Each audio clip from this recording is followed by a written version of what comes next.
So I didn't announce this live stream, and just because it was random, I went out in the morning, did some stuff, updated, refreshed some data for my SIM card, and then I was walking. I was on my way back, and I finally decided to check out the area, that one place that I've been passing multiple times, just on my way to other places. And once I looked into it, and it looked very beautiful. It looked like it had a very beautiful garden. And finally I got in. Apparently they have quite affordable coffee, and they have fresh coconuts, which I love. Hi John, hope you're doing well. So let me show you the place a little bit. Like, look at this. It seems like to be a hotel slash restaurant, but people from outside are also welcomed. And look at this. It's so beautiful and peaceful. Music is not loud. I would say it's perfect for working. And yeah, I just decided to live stream from here and just share my coffee branch together with you. Whoever might see my channel first time ever might be a little bit uncertain what's the channel about, but please look it up. It's actually, oh no, give me a second. My napkin flew away and it fell into the pool, and yeah, just don't want to be mean, so picked it up quickly. Anyways, hi everyone. I hope all of you are doing well, having a good day or good night, depending where you're from. People watch my streams from many other places. So yeah, it's just wish you the good day and good night. Anyways, I'm gonna show you this place a little bit more when there are more viewers, and if people are gonna ask me to show how it looks around, I'll do that many times. I'm sorry that you have less viewers. That makes me sad. I don't mean to be mean. It's okay. And well, actually my channel, comparing to my subscriber amount, and in the last month it was 4,000 subscribers extra. So since I started live streaming, in a few live streams it started booming, and I had like taking it 120,000 views, then it was 53,000, then consistent views are some of them, especially when I do boxing training and when I do training and explanations. Those streams do very well, and it's not that much about the views, guys. This process is gradual and it takes time and patience. Obviously, I want to grow my channel, but I also want to do that in a good quality way and spread a good message, give people some motivation, which according to some people that already happened, and that makes me very happy. That makes me keep doing what I'm doing. So it's all good. How long have you been wearing braces? I think it's more than a year already. Very nice English, thank you. I learned it in 2020. That's when I really committed to it. You're in Goa. No, it's Vietnam. It is Vietnam Nha Trang, and it is a beautiful city. Beautiful city in Vietnam, very nice. As you can see, I'm just gonna... You're Becky Lynch. Everyone says that. I don't think I really look like her, but yeah, well, if you think so, guys. Nice to meet you. Nice to meet you, everyone, guys. It's Dua Lipa. I don't know, but like people find some resemblance to different people. That happens. I guess we tend to do that. Okay, here there is a request to show for me to show the surroundings. So let me do that. Okay, I'll just walk a little bit. So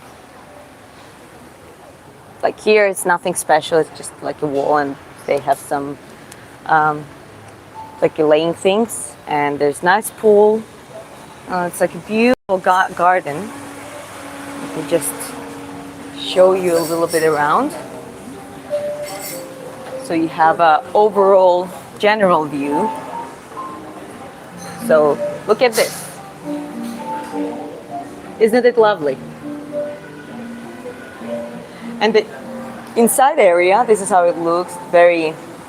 Looks like the outside of the building looks quite European style, I would say.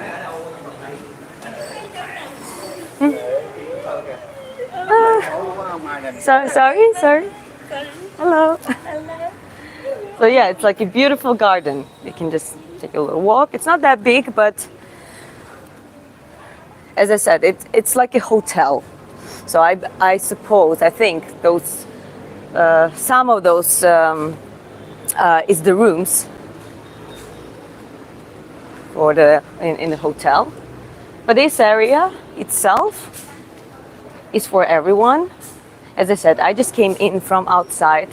I really wanted to check this place for a long time. Finally did it. And yeah, I got this nice seat right in front of the pool. Look at this. This is my view right now. And here I am. That's Vietnam. Yes, absolutely. That is Vietnam. Is that a coconut drink? Yes, I like to order coconut. It is good for hydration, high source of potassium. So I always have coconut and water. So when I drink, especially if I drink coffee or caffeinated drinks, I always have, sometimes both if I can, if they're available. I order both coconut and water, and they always bring a green tea for free everywhere.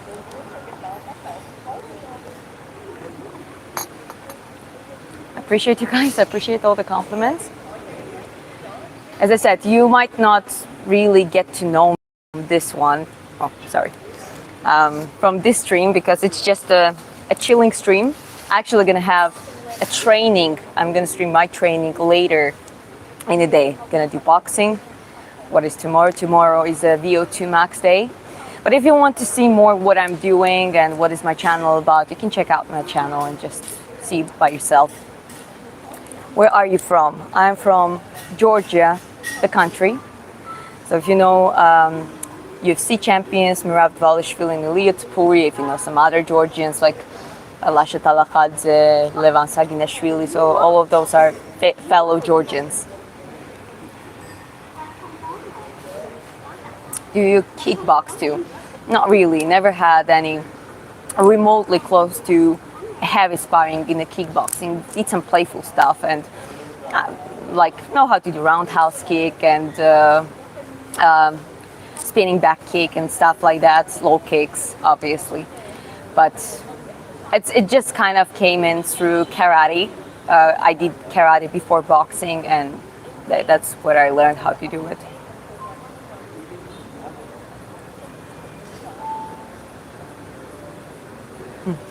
It's Vietnam, yes, but I'm primarily focusing on boxing. But we talk about different stuff, mixed martial arts in general, and yeah, share different opinions. Just ignore my comment. I apologize if I ignored it. It's just quite a lot, and sometimes I tend to stick on one, and then I lose the momentum. So I don't want to do that. Okay. Are you in Hanoi? No, it's the city is called Nha Trang. It is more of the south, in the southern part of Vietnam, and it is way cheaper than Hanoi. I would say. I would tell you that.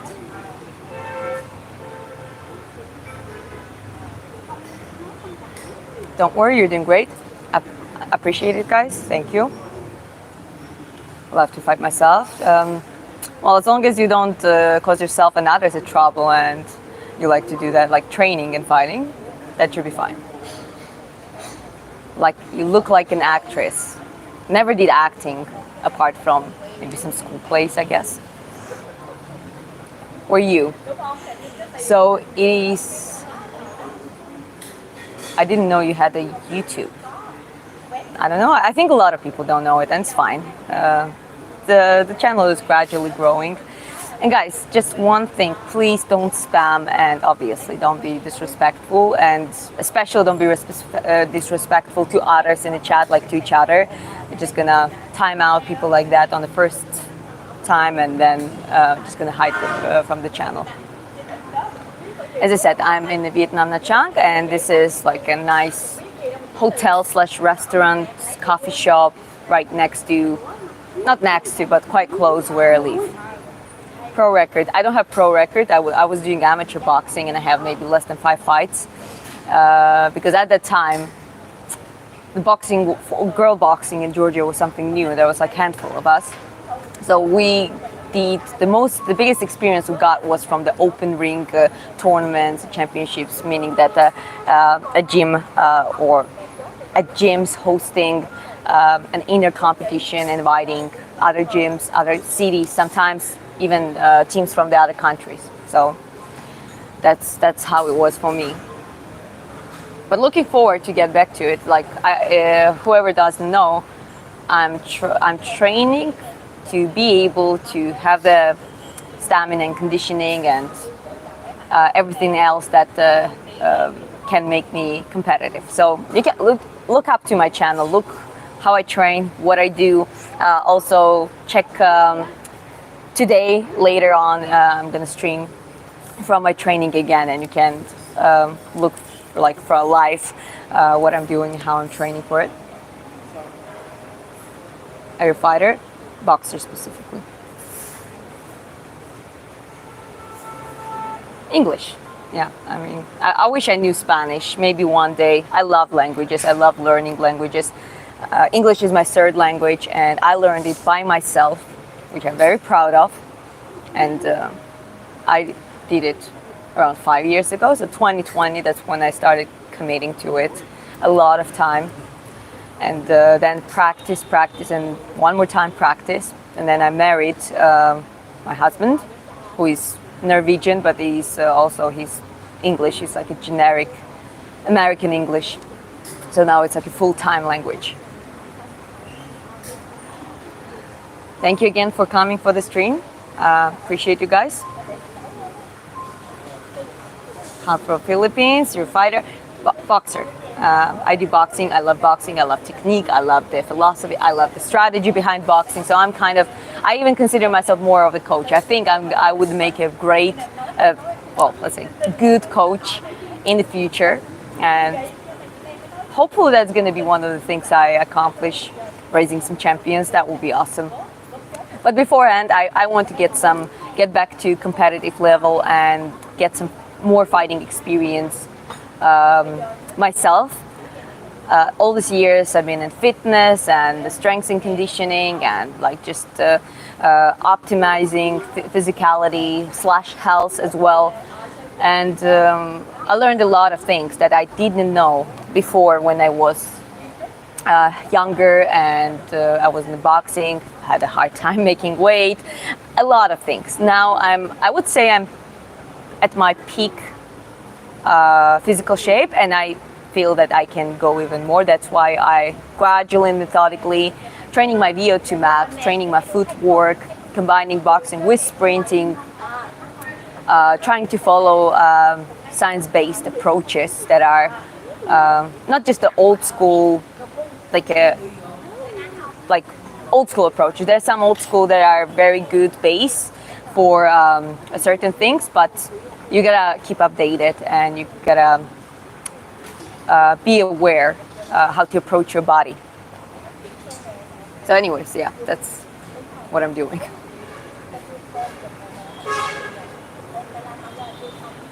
Show biceps. Okay, here. Not that big, but it's okay. I want to be a pro boxer. I was amateur boxing in my teens. I got older, had to find safer means to make a living. Boxing is a tough sport. It is a tough sport, and yeah, it's a lot of people. I really respect boxers who just that was like just their only ticket to open the doors of opportunities and fight for their opportunities. So like Manny Pacquiao, and yeah, that's one of the first boxers that come to my mind who come from complete poverty.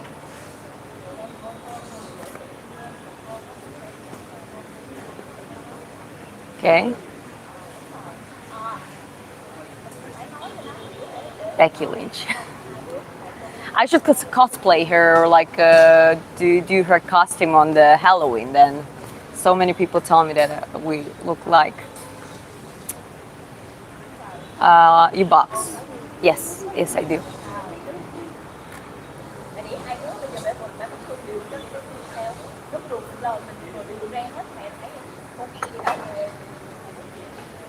Damn, leave her alone. She ain't do nothing to you.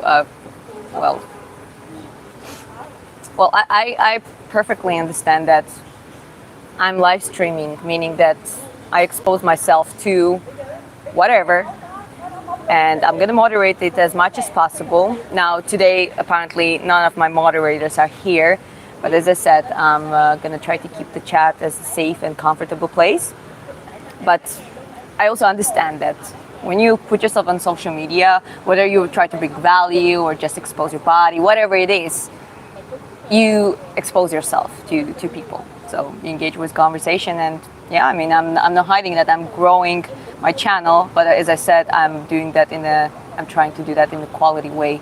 Both me and my husband working quite a lot, planning out the things. He's more like a background, working on the background on the stuff, doing the analysis from for the channel. So that became like my job, because now I recently got monetized, so the channel is gradually starts to bring some revenue. So I'm trying to take that seriously as well. What accent is that? I don't know. It's just generic. I always try to learn generic English accent, so I don't sound like this. Like you know what? You probably can understand which accent is this. Anyways, yes, I have some Slavic roots. I do. So I was just training. I was watching a lot of American shows, some British. I tend to start talking a little bit like this when I'm talking with people from UK. So my accent sometimes shifts from there to here, and it's can be funny sometimes. But I would say it's just as generic as it could be for the third language, self-taught. Where are you from? I'm from Georgia, Sakartvelo, Kaumarchus. What about your husband? Well, he's not like the front face of the YouTube. It's my YouTube as I'm the face of the YouTube. He appears sometimes in the videos, and yeah, right now it's just he doesn't really want to be too much on camera. That's his choice, and I respect it.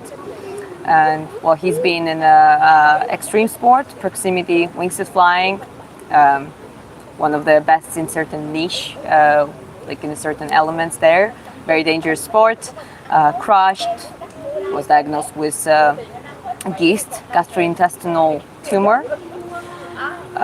Survived the surgery, survived the coma, survived the 2 collapsed lungs, all of that kind of stuff.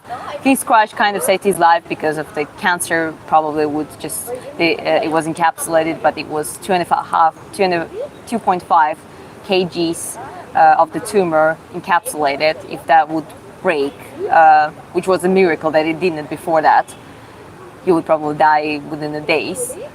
And yeah, that's just shortly my husband's story. Sounds quite unrealistic and extraordinary, but it is true. I've seen the pictures, I have the evidence. So yeah, and he's very, very tough man, and he's like my best friend, obviously my husband, my manager, my producer. He does a lot of background work, as I said. I love him very, very much. Congratulations. I hope you have fun more than anything. Absolutely. I told myself very early in the life that life is too short to do something that you hate. So everything that I was doing, I tried to, even the sources of income, and I didn't have a luxury to just do whatever I wanted and be supported by my parents. I had to actually step up and find the ways how to support them. But even in that time, I was thinking, to make it sustainable and long term and actually thrive in it, I gotta like it. I have to like it. And essentially that's why I moved from the boxing. I retired early from the boxing, and then I moved to personal training, got the PT course back in Georgia, and then I've been doing that for quite some time. Now I'm working online quite a lot, so pretty much all of my clients are online and English speaking. So I guess, yeah, whatever I try to do in my life, whether it's just for income or hobby, it's something that I try to enjoy. Have you tried mango lassi? Yes, I have. We've been in India last year for months. I'm scrolling up, guys. Enjoy coffee on me. Senpai, thank you very much. I appreciate it. That's very sweet of you. Thank you.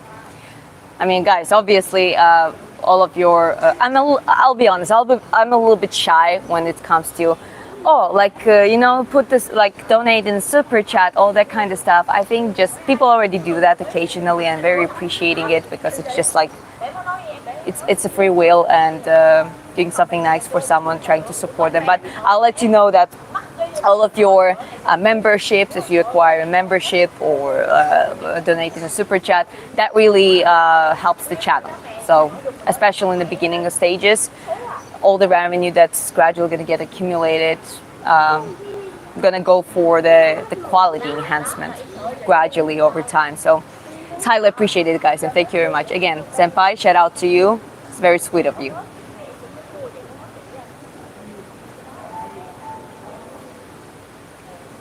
I mean, Gavin. Okay.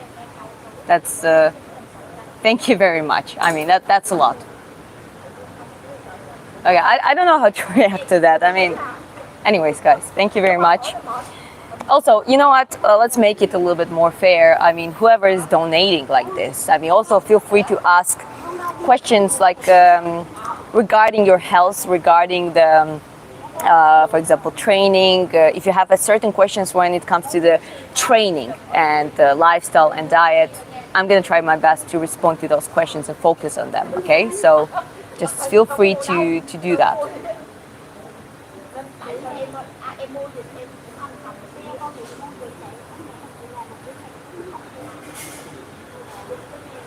Your Todd. Hi, Todd.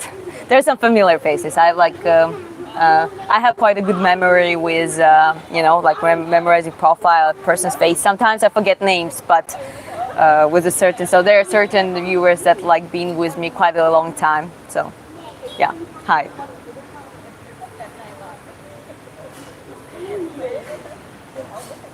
The doors from Canada. As I said, like, I want to give some value, actually be helpful for some things. So feel free to ask questions regarding your health, regarding training, dieting, sleep, maybe some psychological things too. I've been working with people for quite long, so psychology is a big part of it, and I'll do my best.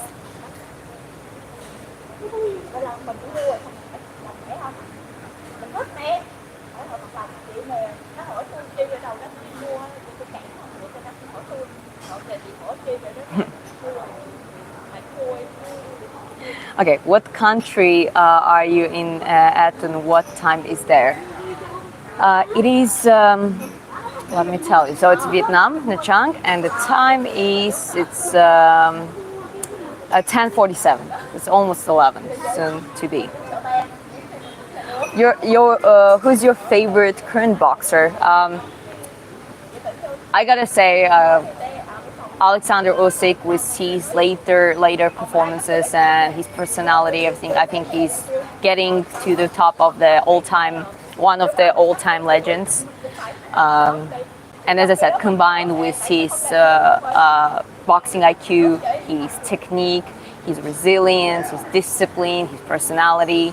I would say Manny Pacquiao. He just had a fight too, so Manny Pacquiao is like one of my all-time favorites, and he was retired, but he came back, became the oldest welterweight champion, and then Gervonta Davis, definitely one. I like Isaac Cruz. Yeah, I mean there are some boxers. Like I always try to discover new and new boxers because there was some gap that I haven't. I wasn't watching fights consistently. Maybe a couple years, like a year ago. You know, I wasn't really following up. So now I'm more back to it and following up on certain stuff. But yeah, those are the ones who come to my mind. Also, one of the great ones, like I always say Tyson is first, like of all time, then Roy Jones, and there are others as well, like Pacquiao. I love it. But let's talk about a little bit of Bernard Hopkins. Like for some reason, I knew that he was great, and like I've been watching some of his fights before. But then I rewatched like his documentary, rewatched some of the stuff, and rewatched like. So he's basically the oldest champion, and I think he unified his like the last time he unified his titles like at 49, and incredible crazy boxing IQ, very great style that I like a lot, and I try to learn from that style a lot. Anyways, that was the question, like what is the current boxer? That was supposed to be short answer, but when it comes to boxing, it's just hard to pick one. Okay, I'm just gonna. Oh, it's quite a lot. Okay, I'm just scroll up as much, and I'm gonna try to respond quickly, guys. Practice your English. It's American accent. Thank you. I tried to make it just generic English, and which I think the most generic English is American English. I think, like just the generic. What's your name? My name is Diana. Indonesia, great guys. I'm like happy to see people from all over the world. Thank you for the compliments regarding my appearance. If you saw me when I was 18, you would understand that like I managed to fix my diet, my sleep, my training. I used to be vegetarian and didn't really agree with me, apparently. When I started eating meat 3 years ago, I became stronger, my skin became better, my jaw became better, then I got braces, I got some... I don't have any like fillers, nothing like that, no plastic procedures, but I have like a permanent... so here in Vietnam, I got the eyebrow shaped, and finally I have nice eyebrows shaping my face. That was a huge enhancement. So there are certain things, you know, like just a combination of making your jaw aligned and your teeth aligned, having a good eyebrows in place, and losing extra kilograms or pounds, and that makes you look way better. You're interested in psychology, practical psychology. I cannot tell you that I know a lot about the clinical psychology and stuff, but practicing with people, I've gained a lot of experience myself. What do you think about Ilia Topuria? I think he's very serious about building his undisputed legacy, and I think he's very smart. But also because he talks the way he talks, a lot of people want him to fall. Obviously, that's like a natural thing, and we'll see how it goes. I mean, I prefer when people are humble. Like personality-wise, I prefer Merab. He's more like I'm just a guy kind of guy, you know. And he's also extraordinary, great fighter.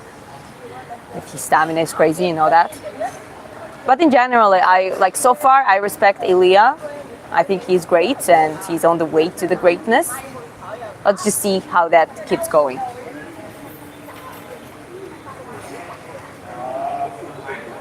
Well said, Iron Mike Tyson, all-time best to me personally.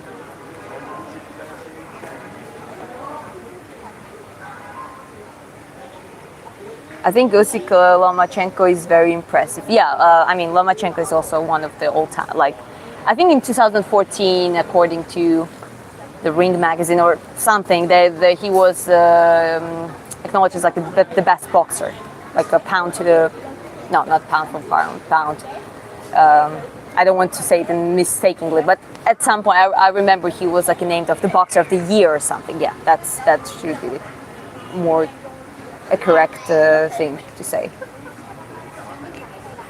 Ali, Sugar Ray. I was just watching, like, Sugar Ray was phenomenal for, like, imagine, if you really think about it, if you rewatch his fights, there are not that many fights of his prime, because it was so, like, the camera shooting, it was just recently put in place. So a lot of things that, like, we cannot see, and he was a killer. His record was, what was, like, 200 something, like, crazy record.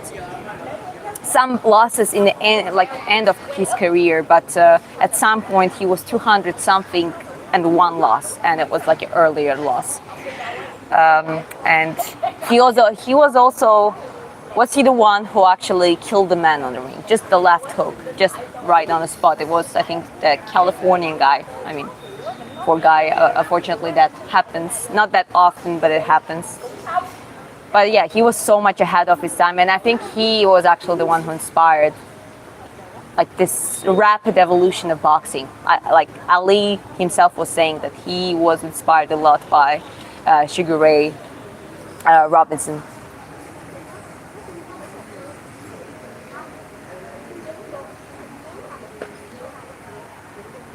Okay, we keep scrolling up, guys. Thank you for engaging. Thank you for talking to me.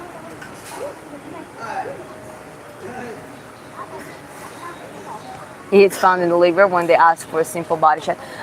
Yeah, that's one thing I dislike, like that kind of behavior. And I also like heard that he stopped sparring. I'm advocate for less sparring, more competitive, like fighting on the competition when you have to, so you preserve yourself from the extra hits and potential development of brain damage and CTE and all that kind of stuff. But his reason was because he was damaging his sparring partner, so he had to stop. So that was a little bit, in my opinion, the greatest boxers, the best boxers I know personally, like, you know, in amateur boxing, like a world, European champions, like world champions or the medalists, they actually know how to measure their power. They have a very strong control of how they work with you. I really do. And yeah, sometimes you need a sparring partner for the full, but for that you need a proper sparring partner who is like on your level, maybe even bigger than you, so you can go harder. But as I said, like when you work someone with smaller, and especially with someone who is an amateur, you gotta, you gotta be careful. You gotta be able to control your power and your tempo.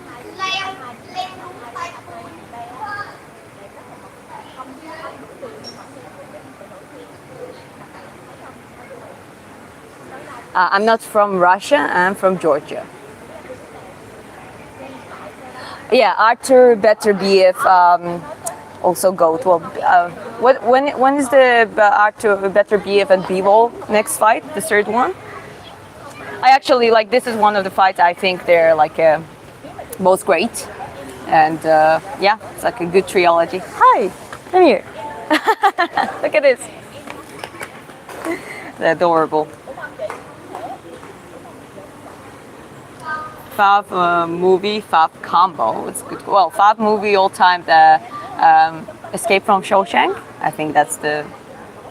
I'm not sure how it's called in English exactly, but that's the one.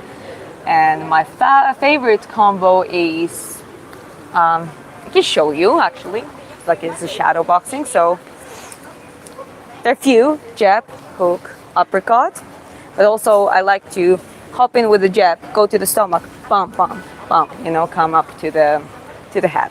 So from the stomach, from the bottom, start from the head, go down, 2 punches, or 1 punch to the stomach and 2 punches.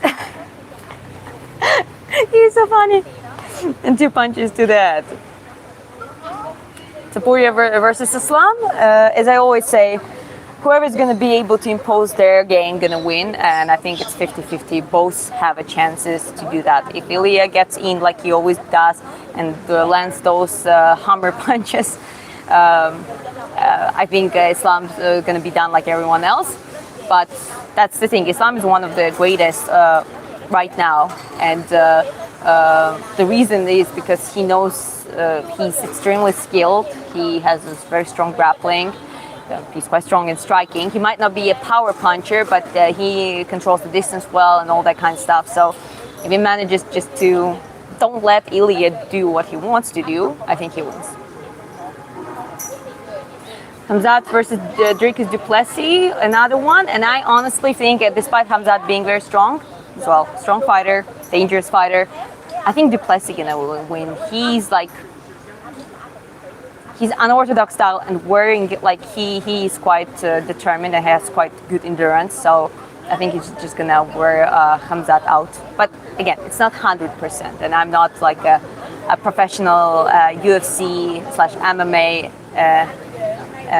analyzer or whatever you call. So like I'm not. I'm just sharing my opinion. And I don't like doing bets like, oh, that one's gonna win, unless it's like someone, it's like a very big difference into.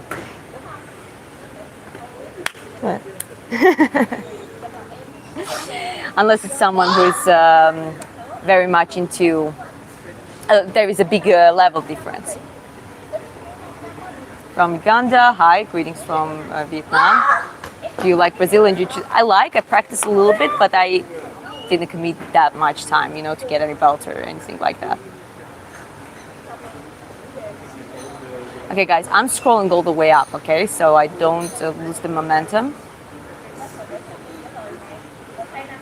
Islam wins 100%. Well, as I said, 50%, yes. 100, you cannot say that. Like, Ilya knocked out, like he has the streak of knocking out. And yeah, people can say that Volkanovski, Holloway, Charles are old, and there is a generational shift. Obviously, for Ilya, Islam's fight with Islam going to be tougher, I think. But at the same time, Volkanovski comes back and wins against, Volkanovski is one of my favorite UFC fighters, both personality-wise and he's great. Alexander the Great. He wins against Young Lopez, and everyone's like, oh yeah, Volk got knocked out, and but no, he just win cold, and now he's a featherweight champion. So yeah, you're gonna take you cannot take away certain things from Ilya or Islam.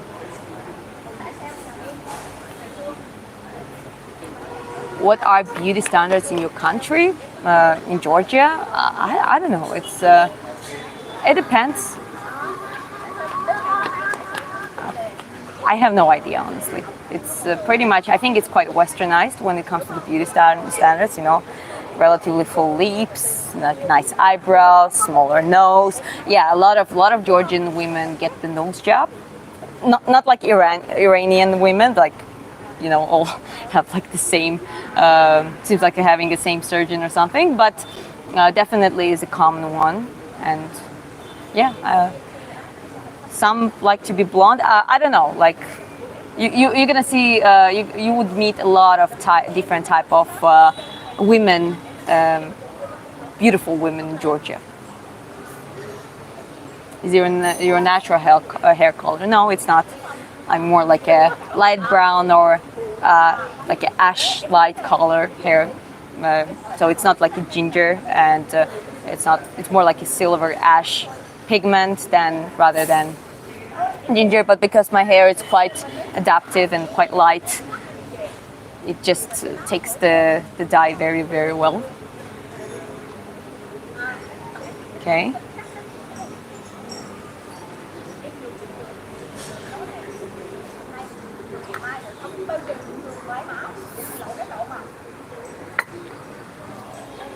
Do you remember Joe Kolzager, Welsh Little Minute?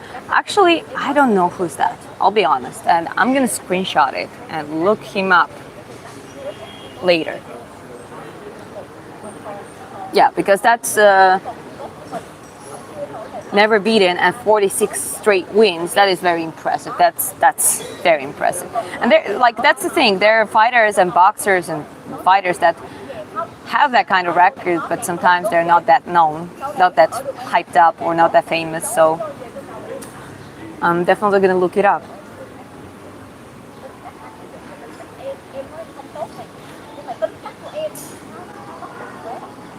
Where are you from? I'm from Georgia, the country, Sakartvelo. Country of wine and grapes and mountains and delicious food and the warriors. Now a lot of Georgians coming up. There are some Georgians, so there is Lashaguruli, boxer, who actually fought in the undercard of Usyk versus Dubois. He was against Lashaguruli versus Francis. The other guy's name, the surname was Francis. And now there is another guy, Levan Chokheli, who is, I think he's a champion in the Bellator. I'm not sure which weight class, but I think he's doing his debut in UFC soon.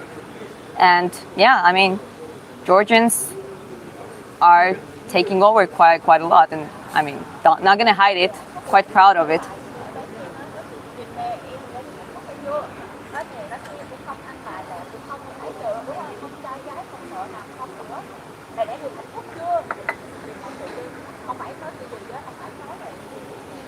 Who do you got? Hamzat versus Dricus? As I said, I think Dricus. More like I lean towards Dricus, but I don't. I'm not saying that Hamzat doesn't have chances. I just lean towards Dricus.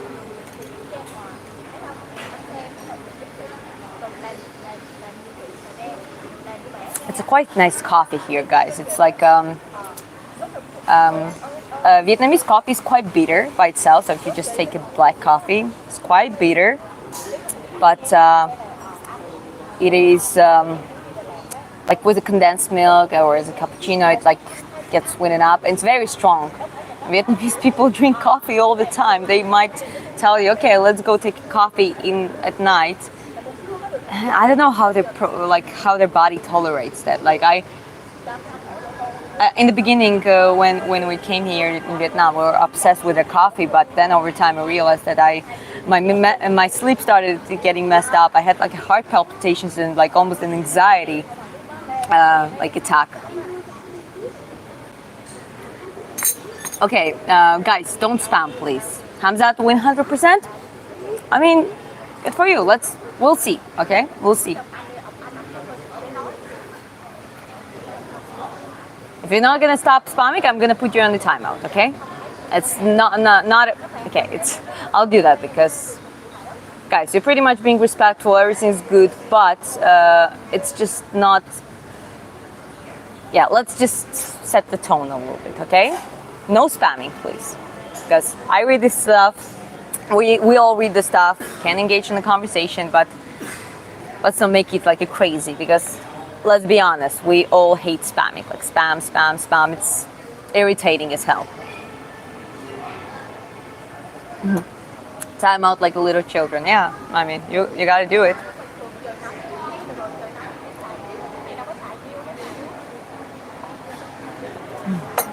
Tell them, girl, time out, go to the corner, bad.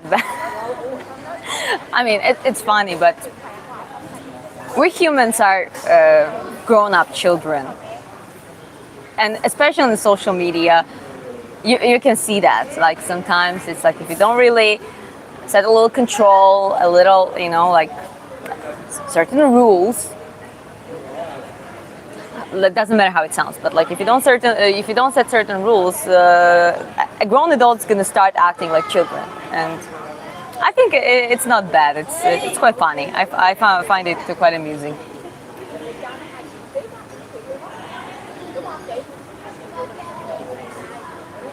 Spam is a brain rot. Oh, fair enough. We all brain rot sometimes. Let's be honest. Scrolling is brain rot, spamming is brain rot, but trolling can be brain rot. But sometimes we do it.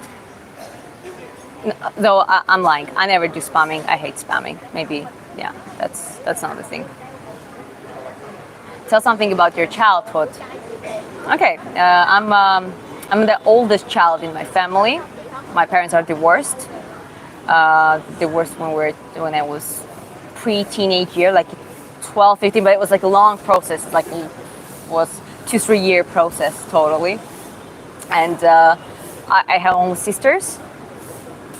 So that kind of determined my lifestyle. I wanted to be strong, wanted to be able to protect my family. My father were good, very good right now, but in the beginning years ago, he didn't step up as much as he was supposed to. Yeah, that just determined my lifestyle. Trying to build the resilience, try to be able to endure and face the struggles. But fortunately, I always had that joy and, like creating art, doing certain stuff, trying to find happiness in the little moments. And especially after I met my husband, and it became even better, like we created a beautiful relationship. I think I faced a lot of things from coming from my childhood, and I kind of chilled out and worked through a lot of, I don't like using the word trauma.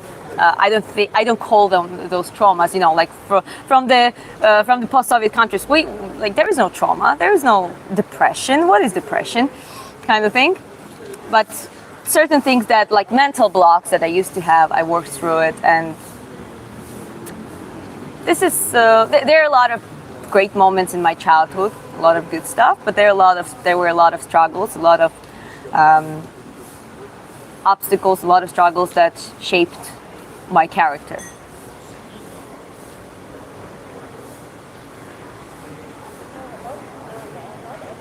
How are you today? Absolutely great, thank you.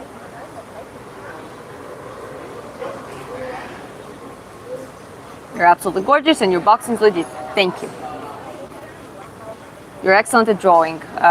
Drawing and like art is probably that I'm best at, comparing to all of my other talents that people call, but actually everything else I had to work on. Definitely sports, boxing, all of that kind of stuff. Definitely it was a lot of work, and it's years of work basically. I wasn't that good. I didn't understand boxing nuances that well, comparing to what I understand now, for example. So it's a result of a lot of work. Singing as well, I didn't have strong voice at all. When I started maturing, I just kind of started sounding okay, like some deeper notes in my voice. And then I went to some vocal training, and my range increased quite a lot, which I'm very glad. And it's trainable. It's like it's muscle and tissues that you train. It's like a neural connection. It's quite similar with what you would if you would train anything else. But there also I had to commit, and I'm still committing. I still practice. One of the reasons I do karaoke is that, because I started doing karaoke nights because my friends offered me to do that in their bar. And that made my singing even better, because it was like a twice a week practice up until now. But drawing, I think I was like the best. Like, could pick it up very quickly. When I got the academic knowledge, that went like exponential. And I still believe in the hard work. I still believe the more you commit to it, the better you become. But even at the point that I don't commit to it for months sometimes, and sometimes for a year, and I start doing it over, and it's still there. That's why I think if we're talking about talent, I'm talented at drawing and painting.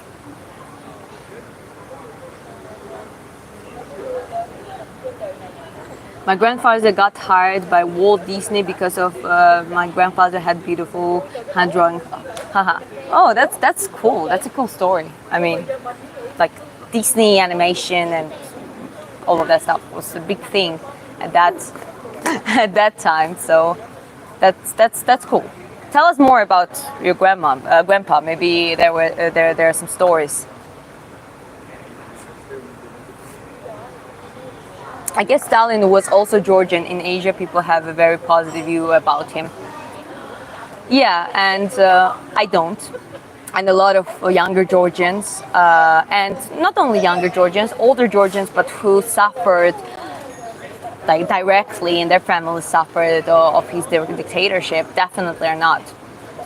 Also, it's a little bit ironical when some Georgians, he was originally from Gori, so a lot of Gori people, they still have, I think, Stalin the statue, and they're like, some people are like, oh, Stalin was great. It's like a little country complex, little nation complex, when like, imagine Germany being so small that they would be proud of Hitler just because he was out there, kind of thing, But yeah, who actually knows the history,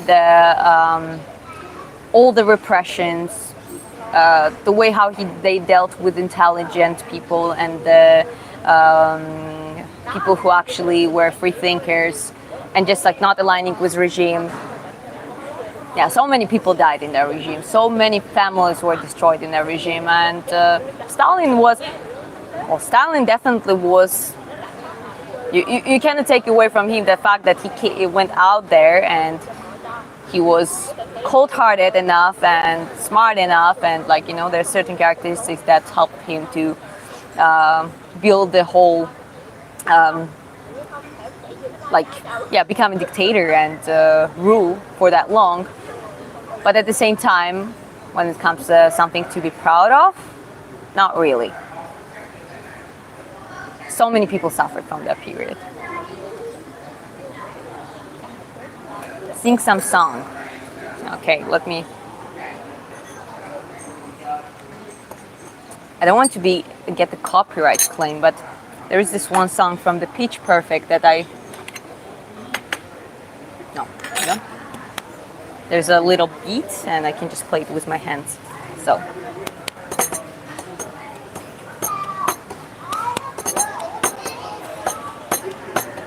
I got my ticket on a long way round.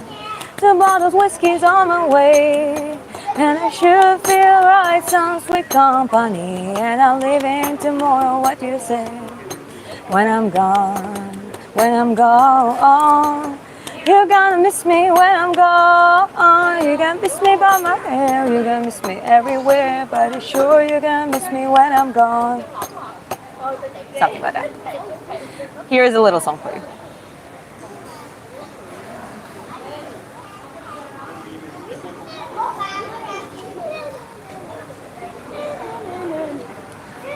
But he made USSR superpower in just 15 years and matched USA whilst suppressed UK. I mean, don't deny that. Absolutely, there were like a lot of... so they were trying to compete pretty much with everything, and you know that it's like a...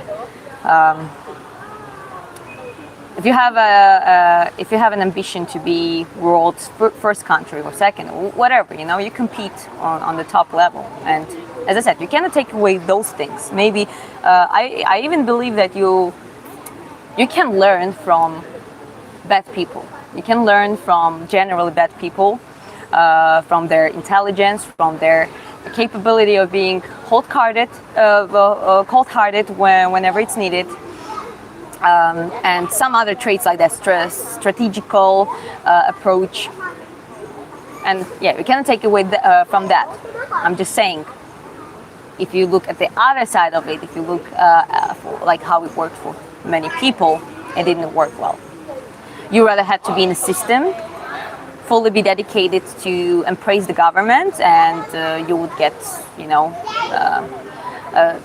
socially you would just get on the better and better level, and your family, everything. But once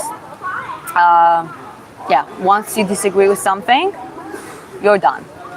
And actually, in the 48 Laws of Power, that's one of the books that I've been listening, and that was Stalin's example regarding the narcissistic types and a controlling narcissist. So he was almost a paranoid at some point when he was seeing that some of the people who were completely dedicated and loyal to him, they were getting more likable by people, by crowd. Like, he was friendly in the beginning with everyone, and everyone would say, but then at some point he would just started to cut them off, just because they seemed slightly better, or someone else, people liked them more than him. And you imagine you're in a position that you dedicated yourself fully, you didn't break the rules or anything, but you're still gonna get punished for it. So yeah, imagine how most of people have to live with someone who is who's ruling and have that kind of personality. It's tough for the country, and it's not that sustainable. Nothing is forever. The empires have around 300 years of the existing like age, from the uphill to the maintenance, and then like downhill, downfall. Nothing is permanent, but there are certain things that are more sustainable, and you're gonna treat people well, I believe.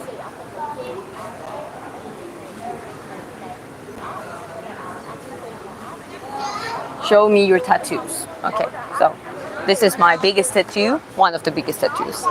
Just a dragon, a girl, and katana. My tattoo master thought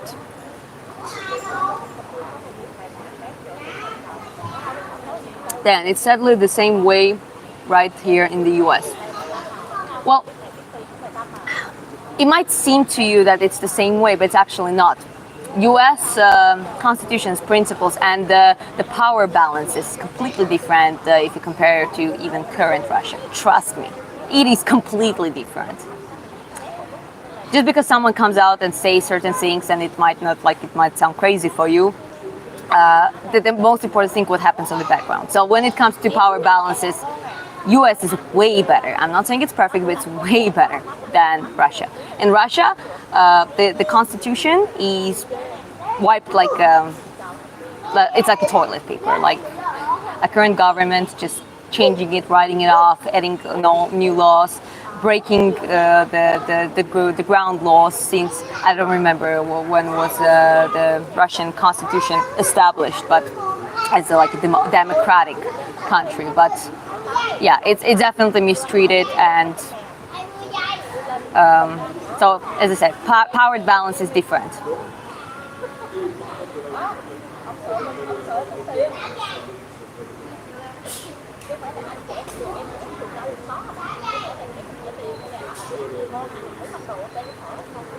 Now, you're educated, impressive, but not educated. I mean, I didn't go to university. A lot of things I learned is self-taught, surrounding myself with the smart people who, some of them have a great education, some of them are also self-taught, but I learn a lot from other people as well. And obviously, I use modern tools like AI and researching, trying to find the legit right information about a certain fact, which is a little bit ironic. It never works 100%. Certain things you cannot just find out and rely on that information. Certain things is always going to be a secret, but there's a lot of open sources, open information regarding a lot of details. And then I believe critical thinking and logical thinking is the key. Whenever you get a certain amount of information, how you put that puzzle and how you try to analyze it. And that cannot be, falsified. If you put those places, if you learn how to put it relatively, not perfectly, but relatively correctly, you can bring up the picture and make certain conclusions, and then, we decide and understand where you at in the situation, what you can do for survival, for a good for success, for a good depending what is your goal. So practicing the analysis and logical analysis of the information, I think, is the best way to study. There's no point to knowing facts if you just know facts and you don't take anything out of it. Most people don't know about your boxing angles. Again, it's check out my channel. You can see there me doing boxing and stuff.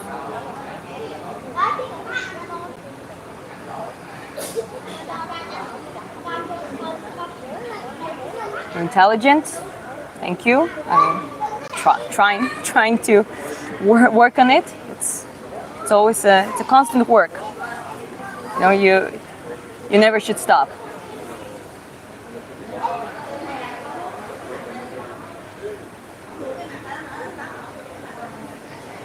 Can you remove me as the mode? It doesn't let me. Okay, yeah, no problem. I can do that. Night Rock. Okay, remove as standard moderator. Now it should be fine. Interesting. I don't know why it happened before like this, but now it's supposed to be good. Let me know if it worked.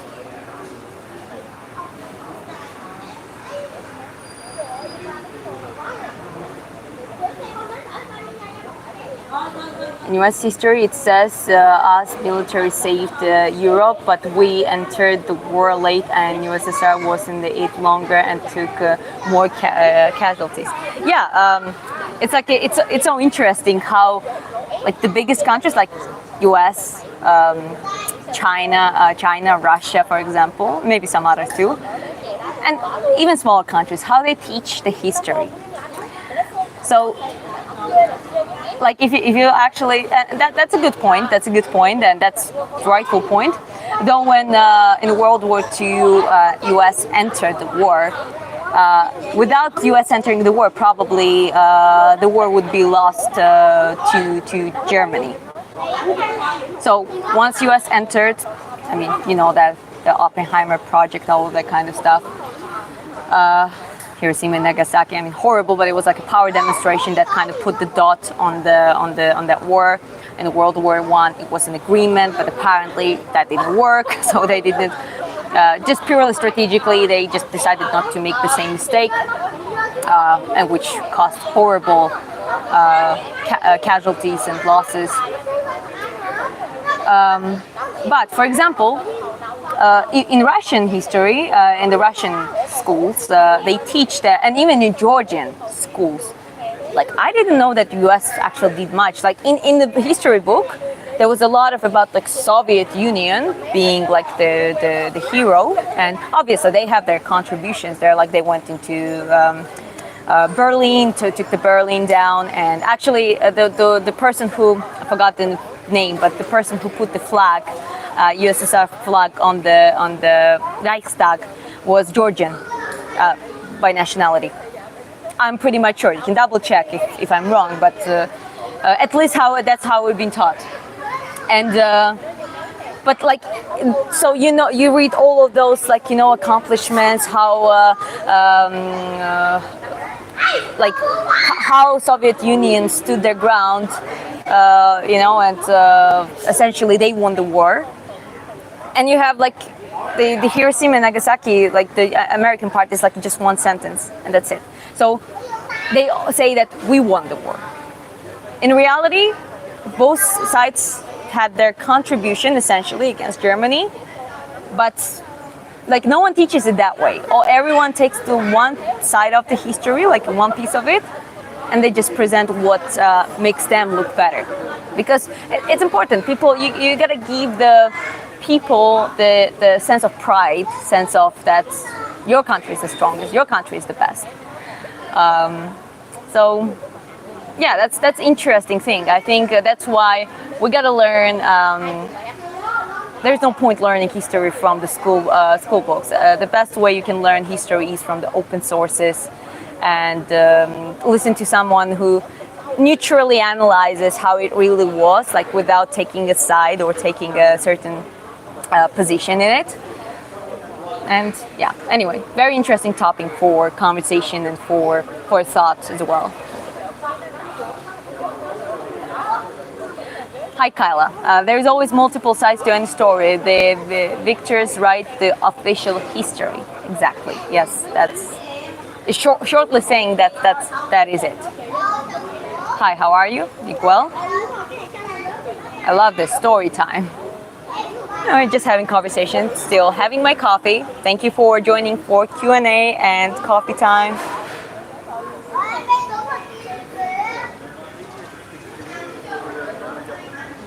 Americans are very crude. They also entered World War I very like nearly at the end. Yeah, fair enough, because that was the actually how it happened.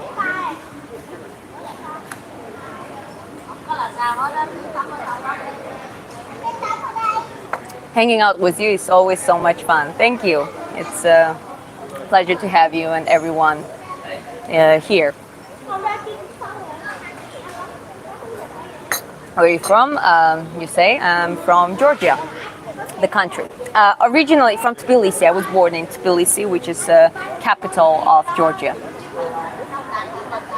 Anyways, I'm drinking both coconut, so I have a coconut here, fresh coconut, and I have a cappuccino.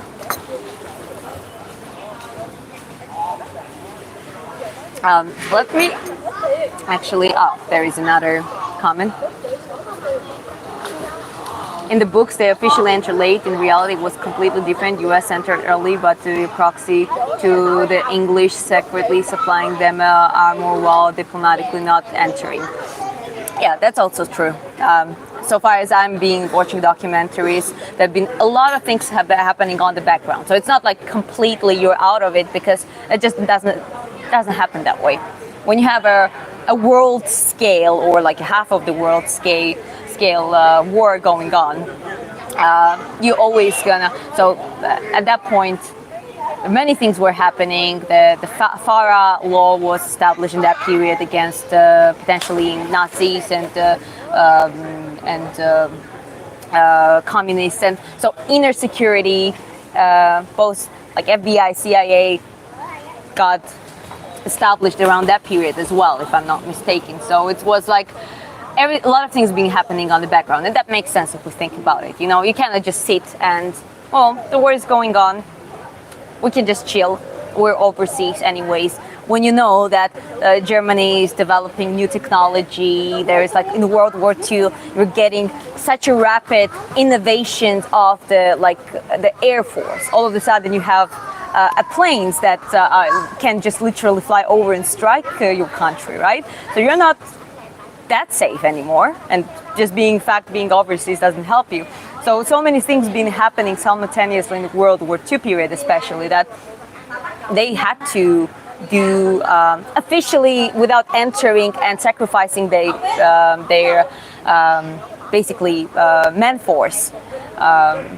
And I think it's, for the country, it's a smart way. If you avoid sending your people to the war as long as you can, that's technically good for your country. But yeah, that was a good point.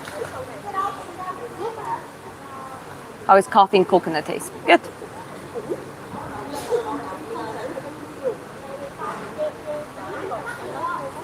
And people who don't go to war glorified and act prideful, yet the ones that went hated it. Yeah, very good point. It's a very good and very like, if we really think about it, like I don't want to put politics here and emotions here. I like history, I like analyzing things, but it's also requires an emotional detachment from it. If you're getting emotionally involved, you're not gonna be able to understand what's really happening. When it comes to the current wars, for example, it's like, my mom is half Russian, half Ukrainian. She's from Crimea originally, actually. So, like, the Russian-Ukrainian conflict directly hit my family, and I don't want to talk about it. It's quite painful. When it comes to the personal feelings and stuff, it is painful. It's hurtful, and I know people who died. I knew people who died, and. You know, on the personal level, it just, especially if it gets to your family, to your relatives, to someone you know even. And I'm not even talking about people who are actually in the war and see that directly by themselves. That is like the worst experience you can have.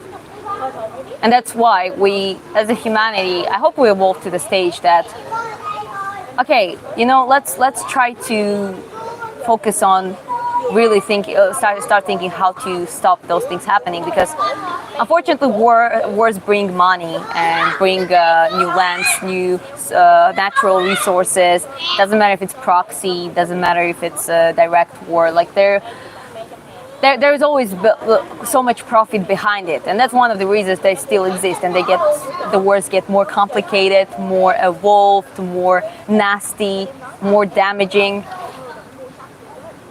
But I think at some point then we're gonna have to step into another level of intelligence and evolution, where we don't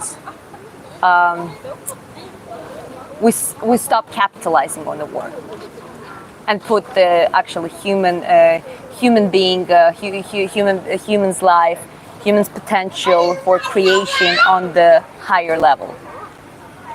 I don't know. That's a very hard topic, you know, to talk about those things. But I guess we gotta talk about them and try to have conversations about those things.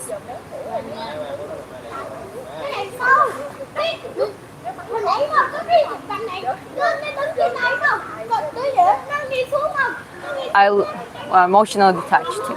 You gotta detach emotionally if you wanna try to seek the truth. I do believe it. Because emotions, personal emotions, they blind you.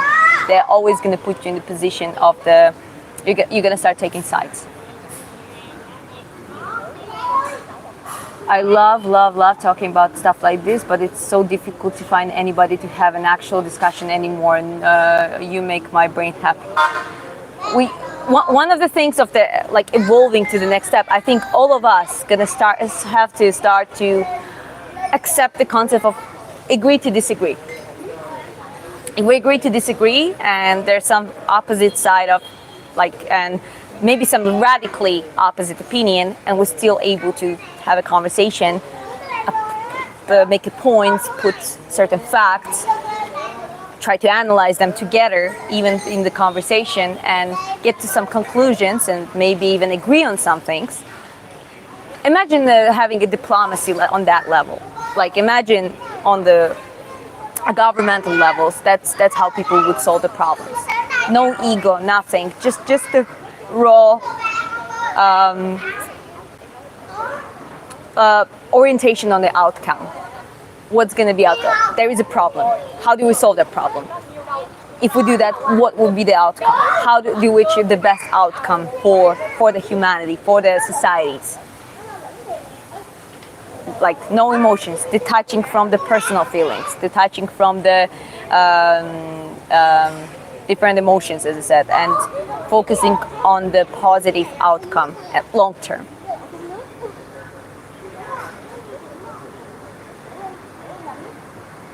More how to learn emotionally detaching. Gotta try to stop. It starts on a personal level. I think I really believe that if we put politics and all the bigger, wider scale stuff aside, it starts from personal experience. For example, maybe stop getting offended. I was very easily offended kid, if it makes sense, you know. If you could tell me that, oh, you suck, I would almost try to start crying. I couldn't swallow my pride, and I was almost wanted to cry. So I had a hard time with it. But then over years, I think slowly just started practicing that. I stopped taking things personally. Whatever people do, even if they want to do it personally to me, why they're doing that? Have they been bullied? Have they been abused at their home? Have they been mistreated? Are they just genuine assholes and it's not my problem? Doesn't matter. I would try to analyze what is behind it. And just stop taking on me personally, unless you cause it with your behavior. I'm talking in the situations when I didn't do anything wrong objectively, and someone is trying to get personal to me. And then I just put it in a wider scale and just started practicing. Also listening and reading to the literature that teaches you, stoicism, old Marcus Aurelius meditations, ending to with the modern 20th century stoicism and different philosophies of that specifies specifically that aspect, art of detachment. Just reading more about it, listening more about it, that definitely helps. Your brain starts perceiving that information. I believe that physical activity helps too. You cannot be mentally stable if your body is wrecked. If you're exercising, if you have routine, if you have discipline, if you have goals in your life, and if you're step by step pursuing those goals and setting new goals after reaching older ones. That also helps to be more emotionally stable and being able to detach from things when it's needed. I literally was born and live around Ukrainians and many other people, including Russians too. Interestingly, everyone has shaped my worldview. I can understand that before learning English, I would say my life splits before and after English, learning English. Because before I knew only Georgian and Russian, both fluently. And a lot of things like pop culture, TV shows, everything, like comedy. I think Russians have hilarious comedy. But then like now when I remember those TV shows that I liked, I laughed a lot. They had like a comedy show, that's how it's called, and they had some different TV shows, like a cool one. Some of them were adapted from Americans, but like they were reshaped into the Russian culture or Ukrainian culture, you know. And now I look at it and it's like everything that I was learning, I was enjoying, actually was shaping me and pushing a certain propaganda in it too. Like I can tell you, it's that factor is like a really big. And when I started learning more, when I learned English, when I started understanding the music I liked, I always liked more like a Western music, like a rock music, Deep Purple, Scorpions, even before learning English. But then I started listening to their music, understanding their culture, watching movies and watching a lot of stuff, reading some stuff in English. You're like, okay, it's like two separate worlds. And if you don't, if you have the limitation in the language, how much you just are stuck in that box of certain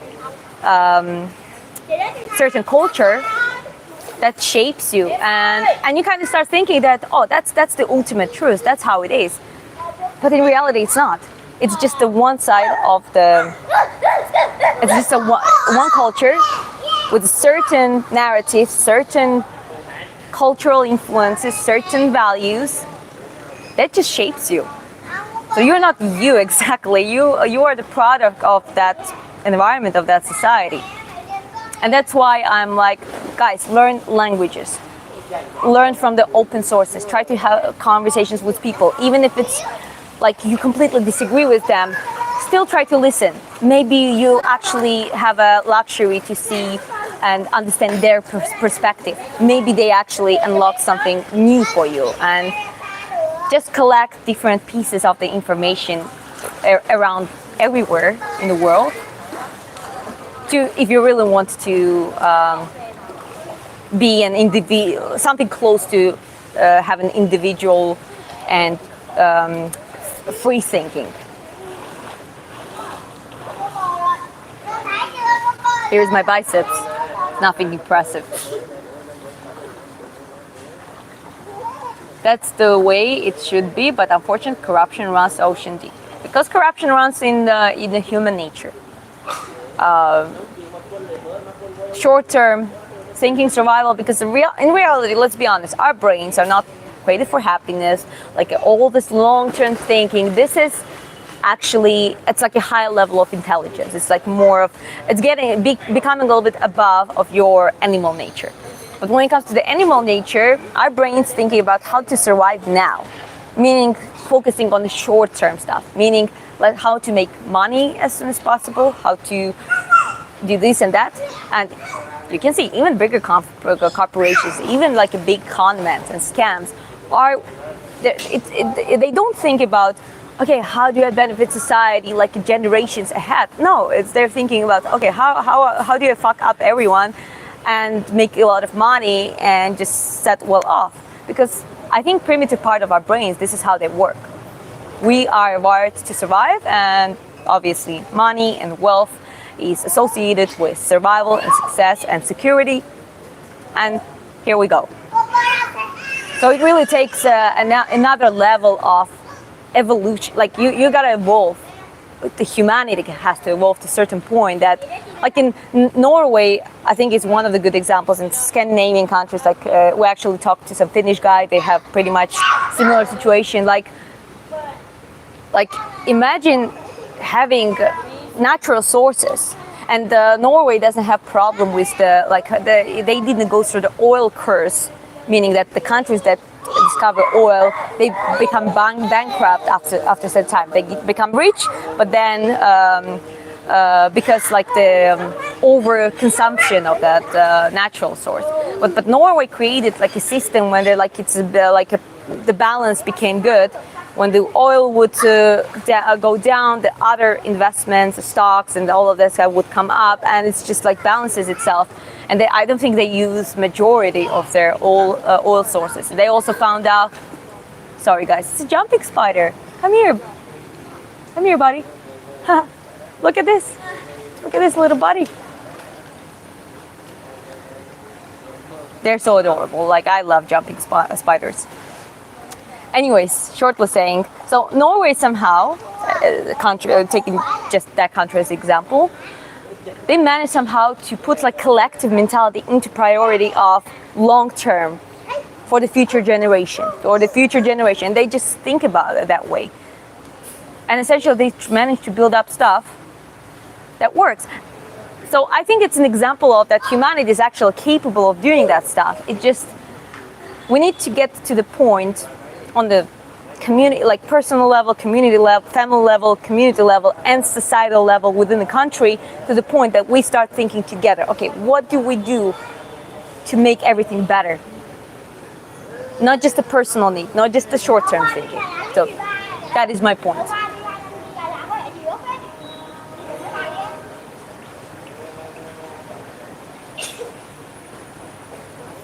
Thank you, save that brain. Yeah, I mean, just sometimes I tend to rant. Apologize for that if it's can be a little bit too much. Mike Tyson said it the best. Something like, I start realizing that if someone makes me mad, they own me. Yeah. That's what I think. That's exactly what Mike Tyson said. I remember him saying that, and that's very powerful. You know, like you give a tool to someone else. If you act, or if you react to their provocation, to own you, you disable your own self. That point of view can be very empowering. You're like, no shit, I'm gonna do that. So you start focusing on you're not reacting to others provoking you. Take notes. Don't react to everything in life. Absolutely right. Are you from Ukraine? No, I'm from Georgia. I have some Russian and Ukrainian roots, and some Armenian roots, I think, and maybe something else too. But originally, I'm from Georgia, the country. I want to learn Georgian to see how it affects me in the way English affected you. Well, Kyla, maybe you gotta come to Georgia, and I'm just joking, but no pressure. But maybe you should marry Georgian, you know, because I'll be honest, it's a beautiful country. Hey, buddy. Okay, this jumping spider literally is like sitting right on my phone and just looking at me and like doing this. Hey, buddy. Hope you're doing well. Anyways, wanna come here? Yeah. Yeah. Don't jump away. Okay. Yeah. Just. Anyways, you just want to look at me. But yeah, Kyla, maybe you should come to Georgia and look into it, and maybe because it's like the country, the language is so small. There is no other related languages to Georgian. There's like Georgian groups of language. They're generic Georgian, and that's it. And I think one of the best ways to learn Georgian is actually have a Georgian spouse.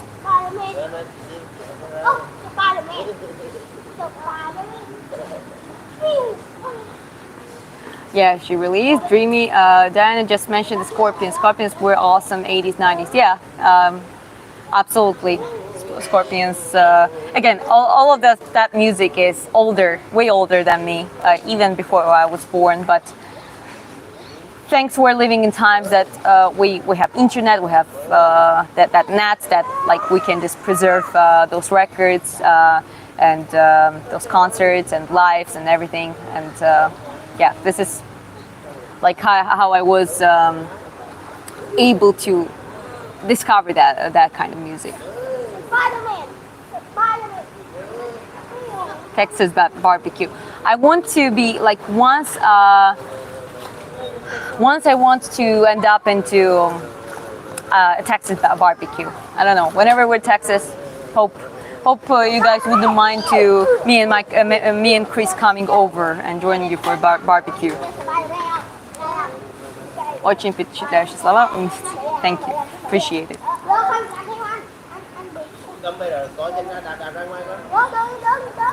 I've lost. Oh, hey, buddy. I know you like jumping. Jesus Christ.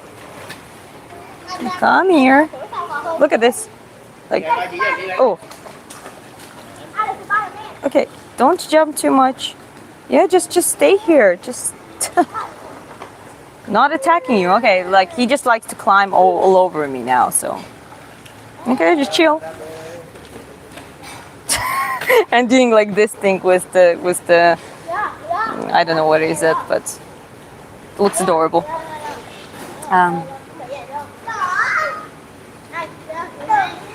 I lost my mind in the process, like Vincent van Gogh, who decided all his life to art. Well, sometimes maybe that's your purpose in this life too. You know, you're born for that. But at the same time, I'm for balance. I always try to find a balance between everything I do. So maybe that actually could be something that is helpful for you too.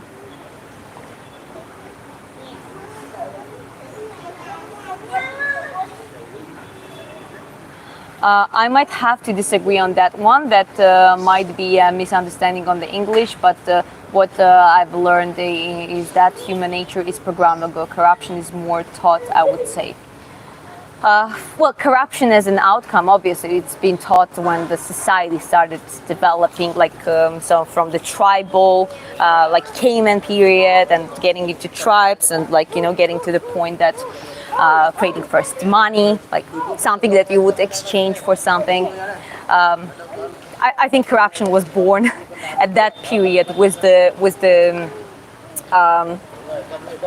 first steps of the society to actually creating a society.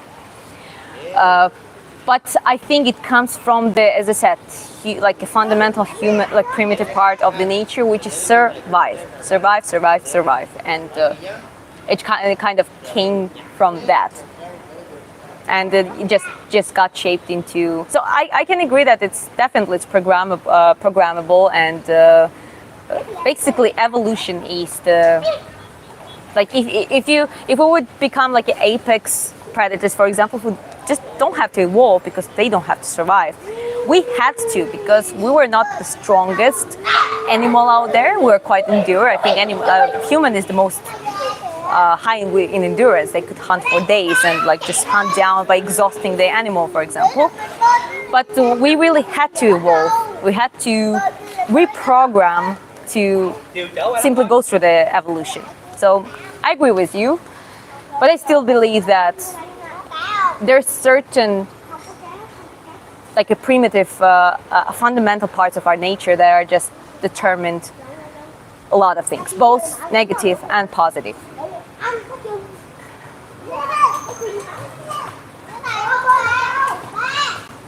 Are you vegan? No, I'm not.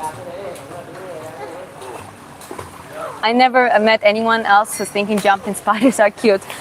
I think you gotta see that Instagram. Like I just once at some point I was just scrolling and this jumping spider appears on my Instagram thing, and then it's, our algorithm started working towards that, and there was like zoomed out and sometimes having the voiceover. I think they're quite cute. And then when I actually met, so first time in the life ever, I saw this jumping spider here in Vietnam, and apparently there are quite a lot of them here. And I looked at his body, and he actually really looked at me and just hanged out there, and like was doing some stuff, and it was quite adorable. So I think, yeah, I really find them cute. But Norway has an extremely low population. Maybe that's one of the elements to it. I'm not saying that bigger societies can do that. Maybe like the blocks of the few million, like in US, that like states usually contain the biggest state Like California has like 40 million people, so it's like even way bigger. But I'm not sure. Correct me if I'm wrong. But maybe it's like a certain units actually that, yeah, this is the exact population that's enough to, it's quite big. It's not small amount of people, but it's also kind of perfect amount to actually being able to develop that collective mentality. I don't know. Maybe that's the one of the aspects to it. I cannot tell you because I'm not professional in it. You know, it's just my opinion that I'm speculating and just thinking about those things.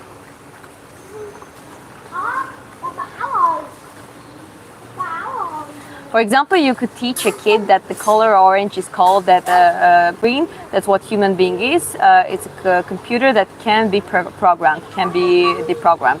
As I said, I agree with you. The evolution itself is the result of the programming. It was the influence of the environment and the circumstances that had like shaped us in the way we are now.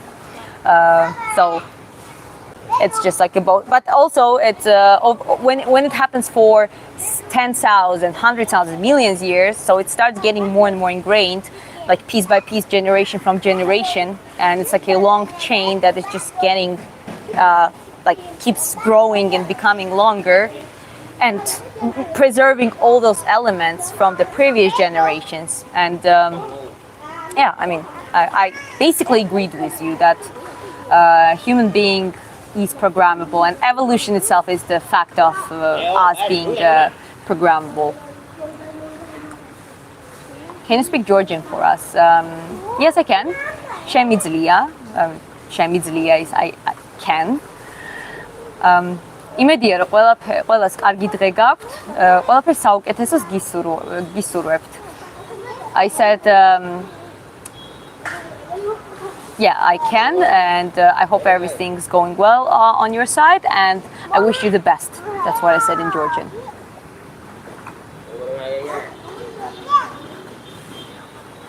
Who knows what the future holds? I'll start the paperwork to get my passport ASAP. I mean, that's a step, you know, because that step, as long as you have passport, you can travel wherever. So that's definitely worth to do.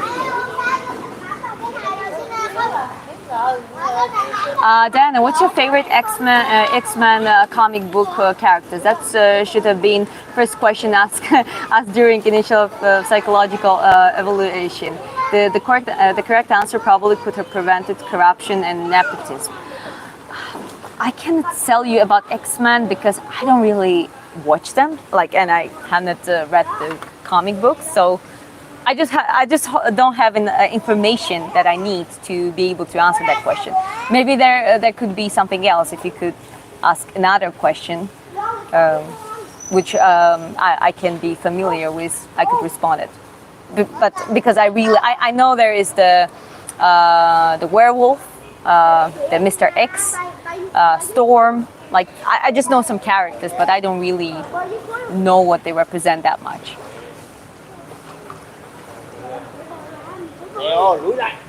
I make tasty barbecue ribs and brisket. That sounds delicious. Go get your water. Guys, don't stay dehydrated. You see, coconut water, always fill up with the water.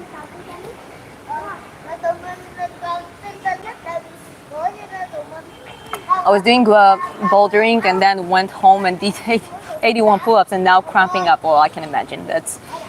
You gotta let your muscles to relax a little bit. Have you tried myofascial release? Maybe you try get a massage ball and just to work on those tense areas, open up triggers, add up a little bit of stretching, and maybe that should help. What's the best exercise to maintain flat abs like yours? Don't need bulky abs, but the flat one. Well, I can try to respond to that question, but it's mostly everyone's going to tell you that it's 80% diet. You gotta, well, if you need to cut down to that point, you need to create a calorie deficit and try to stick to the proper nutrition, but still maintain the deficit. And then when you get to the goal, when you are quite shredded, you are at the right weight, right body fat percentage. Doesn't have to be extreme because like you want to be able to sustain it. Then you go to maintenance, and you try to stick there for like maybe you do like a strict maintenance for some time to let your body adapt. But then you can do on and off, and as long as you like. One day you can overeat, another day you undereat a little bit, another day you just stick strictly, so it's just not going to fluctuate anymore.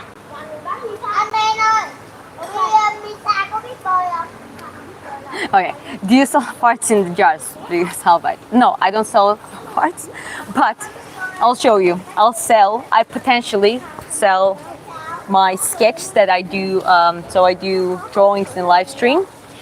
And I do some, so far I did UFC fighters, so I did John Jones portrait because that was the request in the poll, that one. And he was the Ben Askren, so yeah. And I'm gonna draw more, so if you're interested in buying those, you can email us. It's my email is in the YouTube description, in my bio, and it's me and my husband are we both are responding to those emails, so maybe we can find a way how to do it, because I never, no, I'm lying, I sold my couple times, I think I sold my paintings overseas, like sending it on the post, but I did it from Georgia, like I don't have experience how to do it from Vietnam, for example, and what is the process. Price, I also don't have an established price, but as I said, if you're interested in that kind of stuff, you can email me and we can look into it.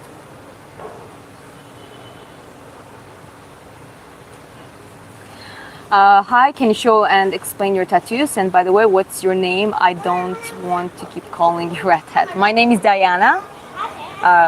My name is Diana, and my tattoos, this tattoo, I have upper stomach tattoo, I have like a small tattoo which says a believer, letters.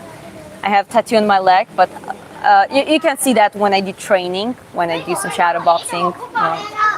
On the next stream I'll try to show that one better.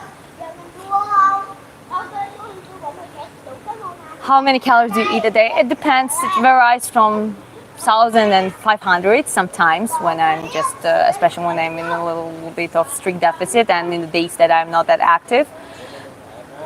Usually 1,800 to 2,300. But it also depends what is my activity level. That's why I prefer to log my food and do the calorie tracking and nutrition tracking. I use Chronometer app for it, so you can look it up, and I'm not associated with them. I'm just genuinely sharing that one because I use that app and I like it. Free version provides the feature that you still can see the breakdown on the nutrition that you need to take, and obviously all the calories, so it calculates quite well.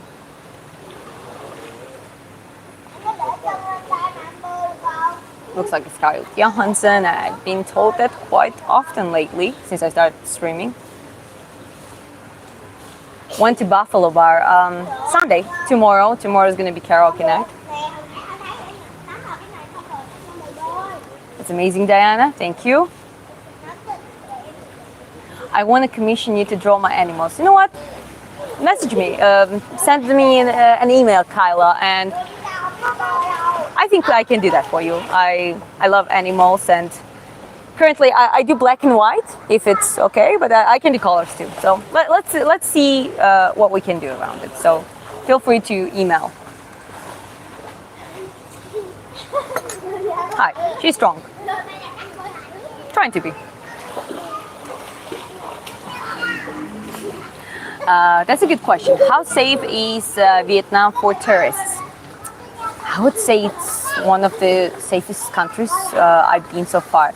To me, on the safety level, Georgia is quite safe. Maybe just because my country, but like Tbilisi specifically, like central areas, in certain areas, you don't have that much crime in the streets at night, like that kind of stuff. It's relatively safe. You don't have back snatching attempts on scooters. You don't have gang fights. Even now there's some political issues, the government versus people, and that might be not the most pleasant thing. But in general, Georgia was always being quite safe. And I would put Vietnam like it feels even safer to me, at least in Nha Trang. Here, the city is smaller, it's quieter, people are more chill. I think it has to do a lot with that. Though, I had the situation that a couple of teenagers with a scooter tried to backsnatch me. They failed at it, but I always tell people that be careful with those, like, you know, having a purse and just hanging on it and like hanging on the side and walking on the road at night. Because no one's gonna try to like stab you and rob you that way, but they're gonna try to do like a petty crime maybe. Like thanks to my husband, he was there and he like just started sprinting after them, and they had to let me go. And I had this leather bag, and well, I'm quite tough cookie, so even though they dragged me a little bit on the ground, I was like, I also jumped up immediately after they let me go and I ran after them. So they didn't grab anything, but that was an attempt for the petty crime. That's what happened to me. After that, I got the like a body bag, like a little one, and never been a problem since then. It happened in the beginning of when we arrived, and we weren't that familiar with the city yet. And since then, nothing like that happened. Never. I don't think anyone ever followed me, stalked me, tried to intimidate me. Yeah, nothing like that. And I've been walking at night by myself in times, you know, going for the shop, you know, getting some stuff, for example. That never happened.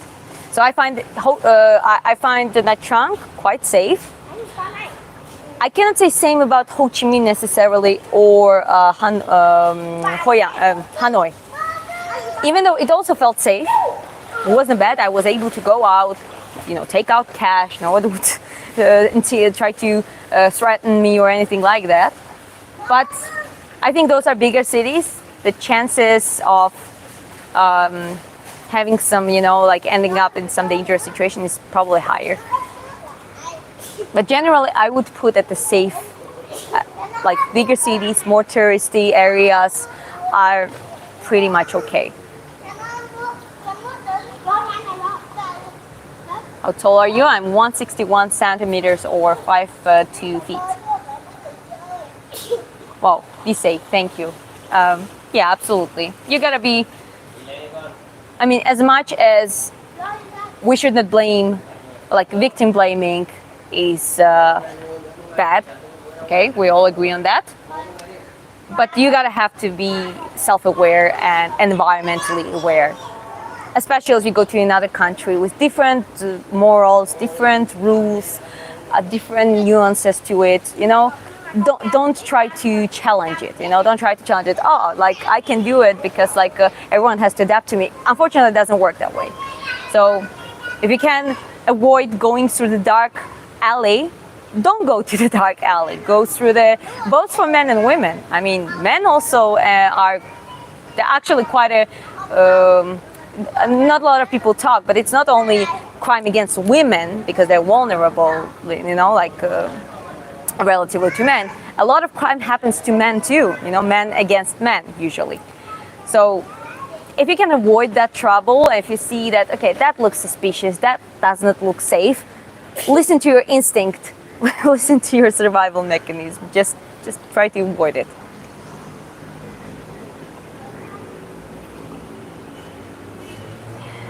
Walking around with you would be comparable to packing a gun. The main difference is that you have two guns, one on each arm. Well, if I was in Texas, honestly, I would train shooting at least once a week, and I would own the guns. I would absolutely love to do that. In my country, unfortunately, the laws are quite. I mean, it depends on the society. If you have a society that are not ready for that, and you just give them the gun and do whatever they want, that might create a chaos. But I also believe that was it the Second Amendment in U.S. that you got to be able to protect yourself, and owning a gun or owning a weapon, you know, at house and being trained in it can save your life and your family's life. So I know there are a lot of problems with the shooting in the wrong places and assaults and that kind of stuff. But at the same time, again, like in Georgia, for example, I think you can have the regulations are very weird. For example, you can have a pistol, like a Glock. Now, like you can have it now, you can have a license, but you're not allowed to carry it. So you can take your own pistol and go to the shooting range and train it. So the laws are very, very strict in Georgia when it comes to that.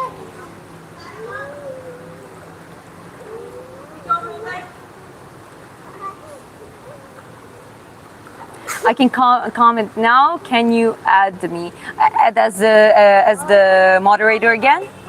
Please clarify. So if so, I'll do it. Apart from Vietnam, what other Southeast Asia countries you visited?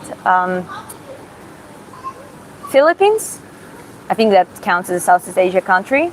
And honestly, that's it. We original plan was to go to Thailand and Indonesia, but we liked it so much here, and there are some stuff came up like that required us to focus on some work and saving money, and we just decided that Nha Trang, Vietnam, would be the best place to do that. We've been in Philippines to visit Chris's father. He lived there at the time, and we were in Manila, Makati, but also we went a little bit of the countryside, 3 hours from Manila, and a very nice coastal resort. So I got to experience that. But yeah, this year, this is only what it was. Next year, probably gonna try to go to Thailand and Indonesia as well.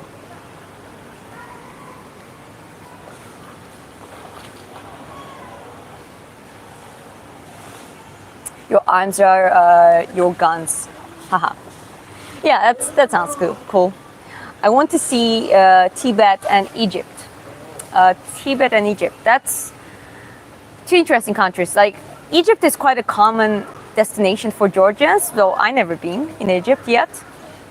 And Tibet sounds like, I mean, you know, if you really want to go like to Tibetan temples and see the monks and experience that type of culture, I think that could be extremely fascinating.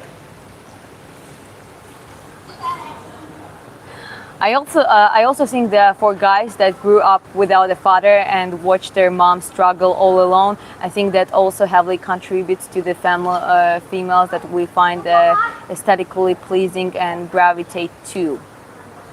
Mom struggle alone, I think that also contributes to the females that we find aesthetically pleasing and gravitate to. I didn't exactly understand what you mean. Sorry, like the last part. You just said it generally. So when it comes to, I'm coming from the broken family. Chris is coming from the broken family, and I think as an adult, we're gonna start taking it more seriously, both men and women. And you know, I never like when they talk about, or some are saying, "Oh, girl, you gotta be this, focus on yourself," and then the other side of it, like those extreme red pill. Oh, you're the prize guy, like blah, blah. That just creates more division. That just increases the division between people, between men and women. And that's the worst thing you can do. If men and women are divided and hating each other, how can you create a proper family and respectful, great, trusting relationship? And how can you teach that to your kids? Even worse, you know, when you have girls or boys, like a lot of situations that, like in Georgia, for example, when it comes to girls, now it's not that much anymore. But before, like boy would be a priority in many families. Like, oh, he's a boy, and that will create like a generational. Okay, you're a man, you can do whatever you want, and as a woman, you can take bullshit, you know, which is wrong. You don't want to do that to your daughter, to your mother, to your sister, you know. So in some like very outdated, like a toxic patriarchal, let's call it that way. I don't like to use that word. I don't think anything is specifically toxic, but there's certain toxic sides to the certain things. And Georgia is a good example of it. And I think the more south you go, or eastern south, when you go to like some more conservative countries, they still have those problems, you know? For example, and even in China, when there was this law having one child because they wanted to decrease population, which was the horrible way to do it, I think it was like around 20 million girl abortions. But it's like, now you created the disbalance in demography. Now there are just not enough women to reproduce. And it's just like, actually, yeah, like you gotta, like you cannot kill and destroy a female population, right? But from the other hand, where you have the lot of single mother like households, and I'm not saying single mother who, you know, had an abusive relationship, had to, you know, survive and really did their best to actually raise their sons. I'm talking like mother-son relationship, raise their sons to be a man. I'm talking about like the ones who just like don't take it seriously anymore, just got divorced because they did not feel to be in a relationship anymore, and dragging their kids with them everywhere. And then I've seen some stuff myself when I've seen a mother disabling her son because she hates men so much. She doesn't want him to be strong, responsible, accountable person and the independent person. She wants to disable him. So you see how like both ways it's such a big problem. It can be such a big problem. And that's why we both, as adults, I'm gonna go back to the point, we really need to focus on taking it more seriously. Find the common ground, base our relationship on the respect. Obviously, you gotta earn. We gotta learn how to earn respect as well.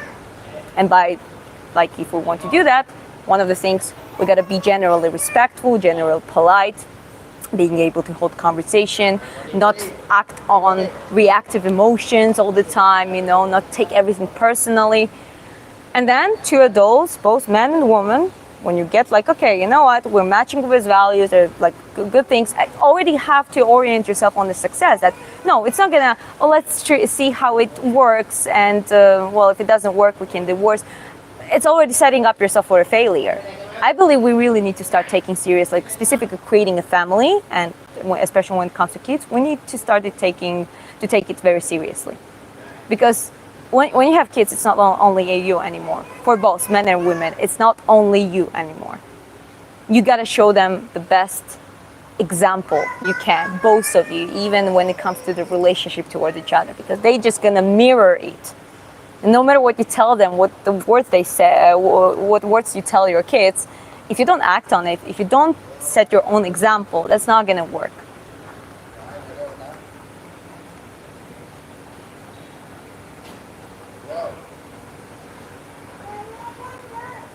Yeah, anyways, I'm ranting quite a lot, but I appreciate you guys. Thank you for being here, and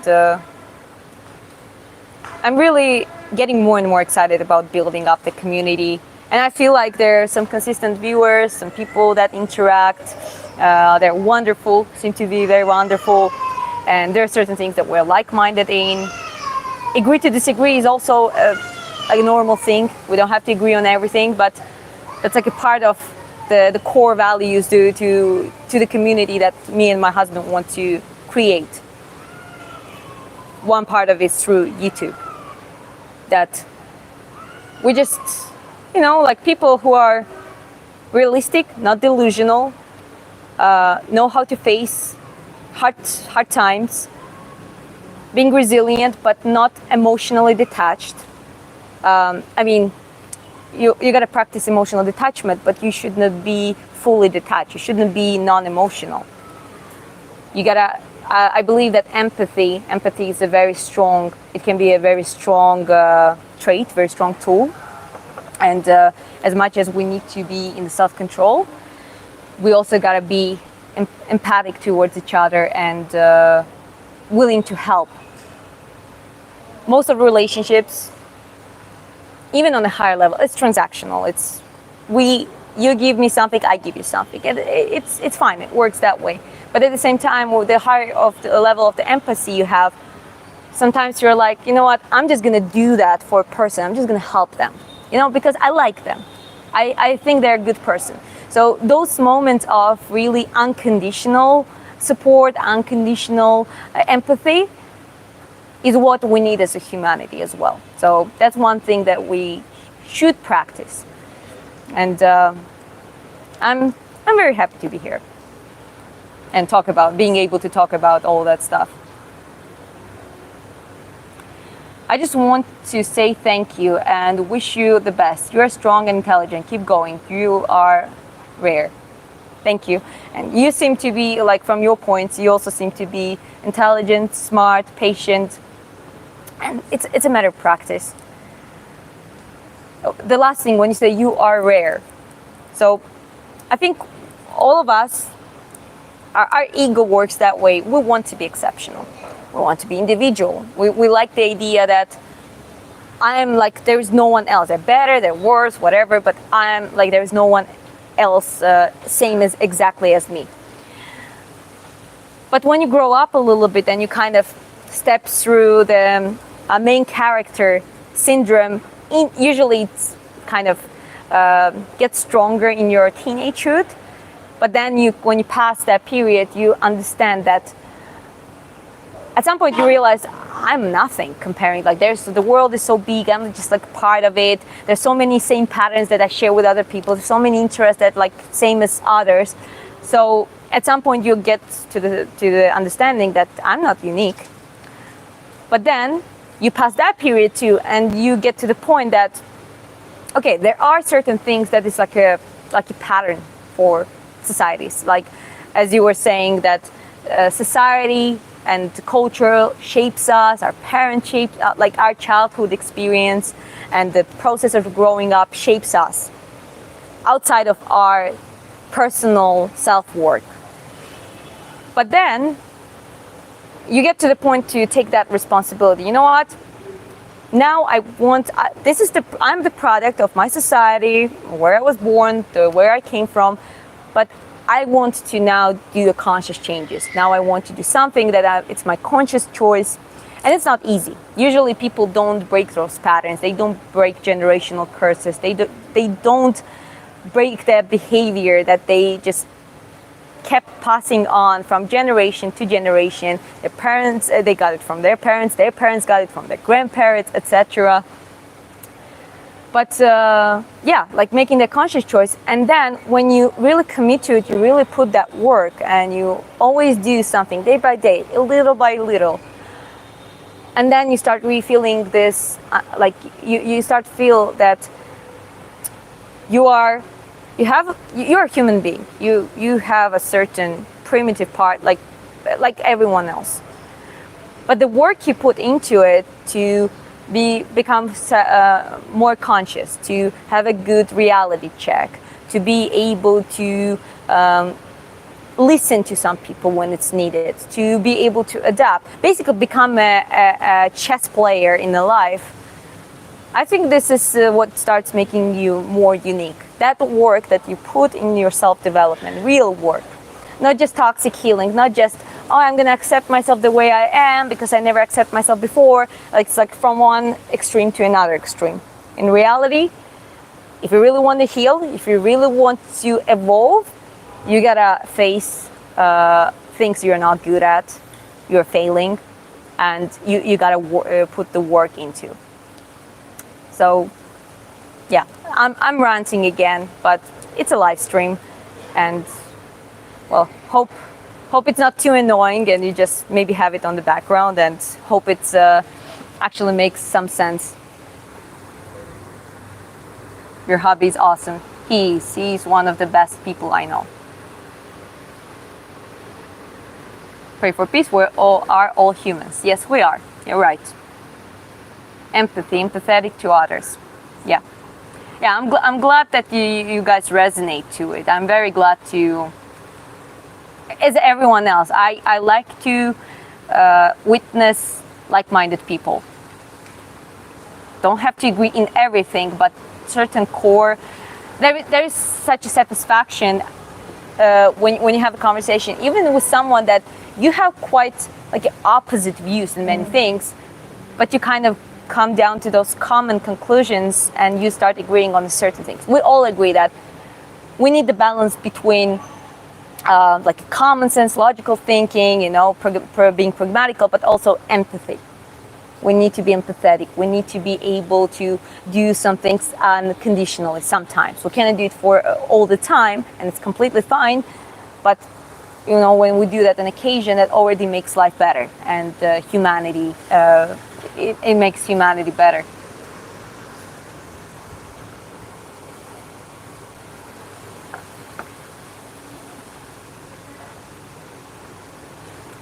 Yeah, thank you guys. I mean, yeah, I still drink my coffee, by the way. It's like when I talk that much, it just takes a little bit of time.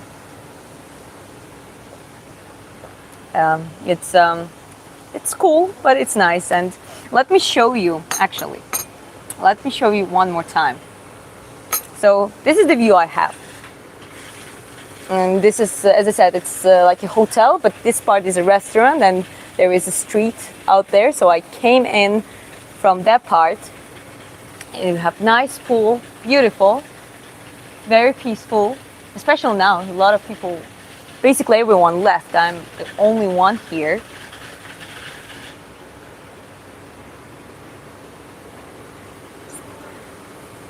Yeah, it's very nice. I love that I finally decided to come in and check this place. It's like a paradise. Yeah, absolutely agree. But at the same time, it's so affordable. Like, for example, this coffee, it cost, I don't have menu, but I think it was like a 40,000 Vietnamese dong, which is, I'll tell you, for gel, it's maybe $1.5, $1.50. This coffee, cappuccino, and the coconut. Because it's a little bit more expensive place, I think, like relatively speaking, it's more fancy and beautiful, a little bit around that price because coconuts are usually less than $1. And water is free, and this green tea, they always serve it for free as well. So basically, I just spent less than $4 just to come in, to be able to stream, enjoy my coffee, my coconut, and this beautiful environment. I wish I can find a woman like you. Thank you. I appreciate you, and I think there are women like me in the way of, if you mean women who try to be self-aware and work on that, and they're willing to learn and that kind of stuff. Like, it's just basic human decency, I think. Even in this chat, I mean, Kyla, there's Rebecca, one of the moderators. She's not here now, but the more and more women coming even in my live streams, and they seem to be wonderful women. And I know women like that are out there, and they're actually usually not that active on social media. They're not doing TikTok, they're not going crazy.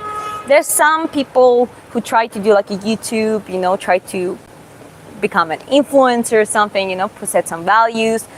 But it's like a little part of us, Most of women like that, they do their job, they love their family, they have good friends, they some of them are already in a relationship, some of them are, not rushing it, trying to find a good man in their life. And it's for most of women, I'll be honest, a lot of people might tell me that I'm misogynistic or something, but let's be honest, most women would prioritize relationship. If you give them, would you become like a CEO or something of the big company, or having a happy, great relationship with the man of your dreams, like great man, having kids, being able to do what you want, but at the same time not being obligated to work and go to the job. I think most of women are going to choose the second option. Like, there are some women who are very entrepreneurial, very masculine thinking, and there's nothing wrong with them. I don't think we have to force the roles. I think we just naturally have to, go to whatever we are good at and whatever we want to be. I realized realized very early I don't want to have a career path where I have like an angry boss who's gonna yell at me. No, thank you. But that's why I became self-employed. I understand that I need an income, so I turned my personal training experience into learning into my income. But I'm also self-employed. You know, I have quite a freedom for traveling. That was even before I met my husband.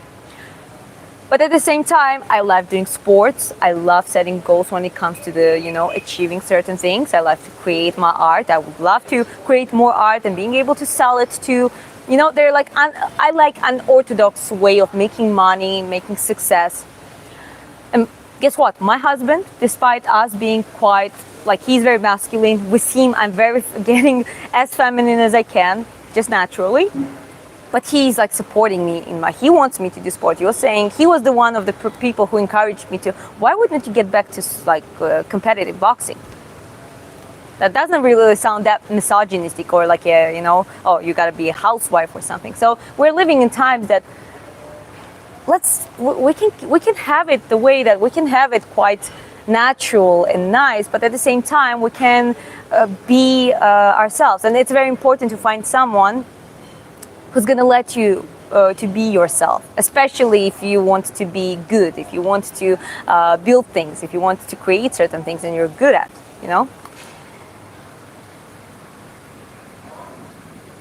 Let me read through a little bit more, guys. I'm from Georgia. Sorry, I ranted a little bit more, but as I said, it's a live stream. I gotta talk a little bit. I just don't want to sit and read the comment after comment and respond shortly. I rather pick some good questions and rant a little bit around it. Not a lot of you real true. As I said, I think a lot of good women are not that much on the social media. I might be an exception, and even that was encouraged by my husband. The fact that I started YouTube, went consistent on it, and started live streaming, it's because of my husband, because he actually pushed me on that one. I wanted to do it, but I was hesitant, I was shy. I thought, who would watch me kind of stuff. But he was the one who really, really encouraged it.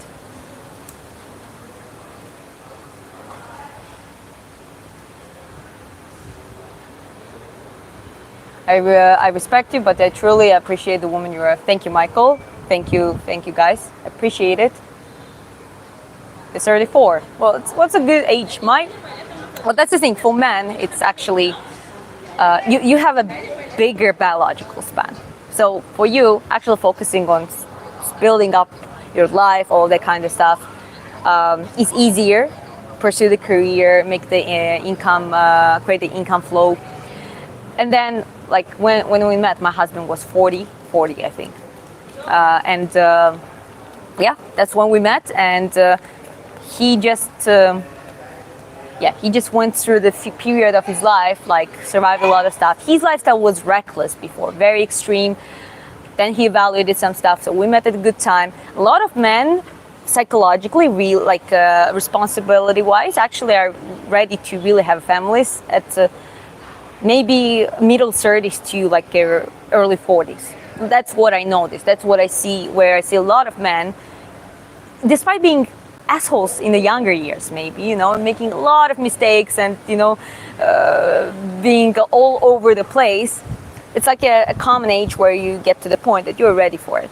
And, well, you can afford it. When for women, it's a little bit harder. It's not impossible. I know women who married, even in Georgia. I know a couple ladies who married when they were in their 40s with foreigners. And they don't have children, but they're happy, because they just found each other. It's always possible to find a good person if you're realistic, if you're down to earth, if you're not having unrealistic expectations and illusions. I think you can always settle down with someone. That's why some people, they're able to create a relationship on the second attempt, even after divorce. Or some people lose their spouse early, due to death or something like that, and they manage to find someone else and settle down with them, because it's really up to don't be an asshole, don't be illusional, don't be mean, and be realistic, and have something on substance. But still, when it comes to children, if a woman wants children, and like that is a little bit tricky. For you guys, it's easier. So I believe you have time, more than enough time, to find a good woman for yourself. This is the most social media I do. LOL. Life is too short to drain my attention into superficial nonsense that doesn't really matter. Absolutely. And social media is like the toughest propaganda nowadays. I mean, if you tend to listen to the things, and if you notice, YouTube, TikTok, doesn't matter. The algorithm works. It pushes you stuff.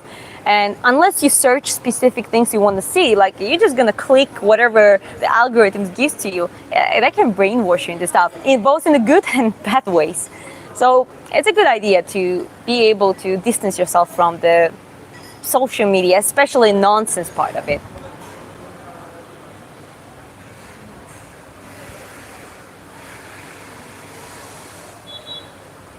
He's right, I should have been more supportive. Well, I don't know. I don't know what's your situation. Oh, Chris is here. My husband woke up. You have a true heart and you're honest. Thank you, appreciate it. As I said, it's a work. He's lucky to have you. Much love and respect to you. You will grow. Thank you very much. That's very kind of you. Really appreciate it. Forever grateful to Chris for encouraging you to start this channel, and to you for moving forward with it. This really is something super special you're building here. Thank you very much, Kyle. I mean, okay, those kind of things, okay, make me want to cry a little bit. And I'm not going to cry on the camera, but it's like, my eyes getting a little bit wet. It's like, thank you. It's we'll keep it up because of you guys as well. It's like might be few of you who are like watching consistently, engaging consistently, but every time you say that is such a big encouragement, like on the top of everything, that there's no way we're stopping. You can be a great teacher or coach or motivator.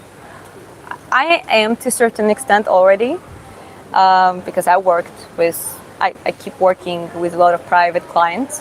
It's a lot of training, like a physical training, but a lot of psychology, a lot of motivation, a lot of helping them to find themselves, guiding them on certain things. And I'm very grateful and glad that I have an opportunity to now practice this type of talking on my live streams too, having a platform where I can talk about those things and hopefully reach more people, give them a little push, give them more hope hope towards life, and also believe in themselves, because there are a lot of things. There's so much potential in each of you. I believe there is, in every human being, there's unlimited potential. The sad thing is most of people never unlock that potential, because to flourish it, to be able to unlock it, you gotta put the work in it, and that's the only thing you gotta do. But I really believe that the more people, I really want to reach as many people as possible, and especially the people who are at the low period in their life that just need to hear some of the stuff we're talking about here.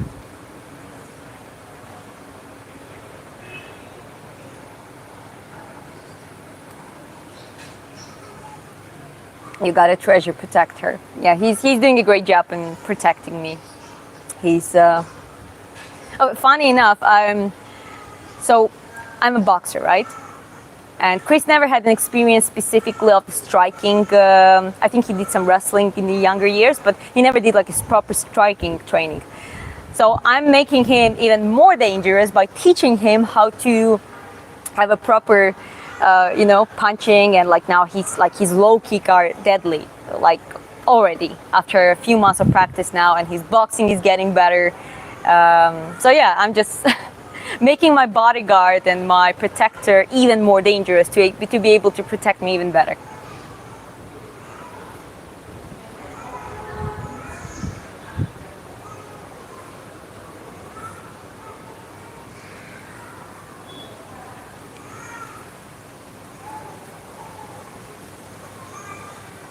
You will leave over 80 for sure. I mean, I hope so. If you're saying to Chris, also hope so. He had some physical damages, but he's extremely strong. Good genetics also, let's be honest. But first of all, want him to live as long as is possible. And yeah, I mean, however the universe, however the life goes, I already can tell you that there are so many things. There are very little things that I regret, and most of the things I'm happy about. And you just gotta keep doing what you're doing up until you can.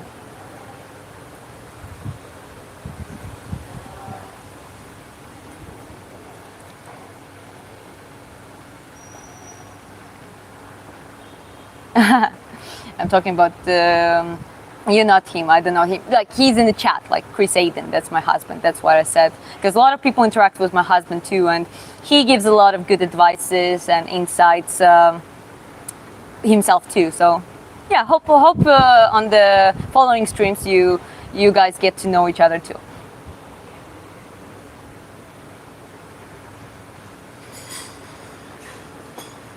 I'm also gonna let you know, guys, that my phone is at the 15%. And I think I'm just gonna let it get to the minimum, but I'm gonna have to cut off the stream at some point because I don't have a charging thing here. Or let me see. Well, I have one charger, and maybe I could do it somewhere on the side. Let me actually check around. Okay, I'll take this with me so I can maybe stay longer with you guys.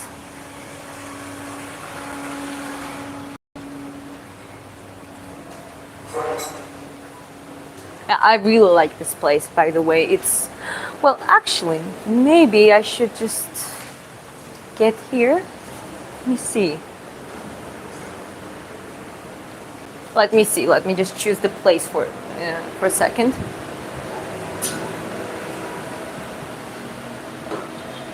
That could be a good place, but those the charging plaques are a little bit low. Anyways, in the meantime, I'm trying to figure out how to do it.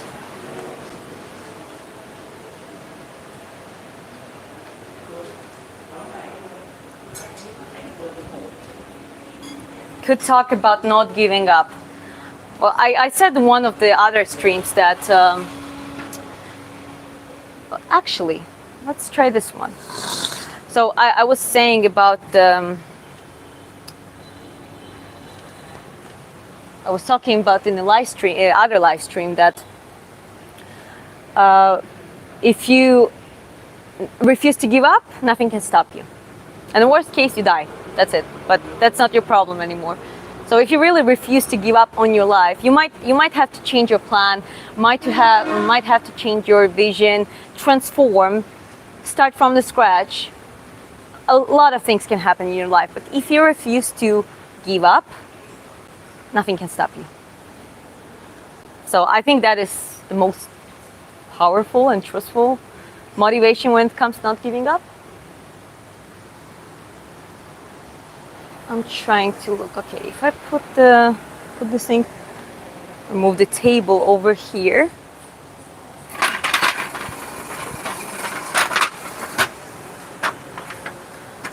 Try it out. Okay, guys, give me a second. I'll just try to move the table over here, and figure it out. Can I just move it here? Because I just want to, being able to plug. Do you have extending cord? I have this one okay. In this size. Yep. Yeah, can you show? Yep. Yep. Okay, 1 second. Grab the camera with me. Trying to figure out logistics.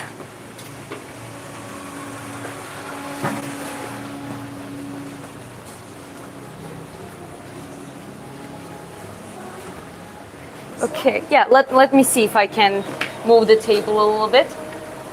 Can I move the table a little bit so I have enough space? The tree. Okay, okay.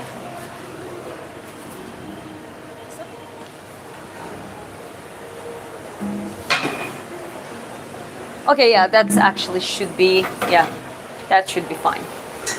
Can you help me to bring the other stuff to you, yeah? There's my other stuff. Can you bring it here? Yeah, thank you. Okay, let's try it out this way. It might be a little bit loud, guys, because I'm gonna take off the microphone. Maybe a little bit loud. But generally should be fine.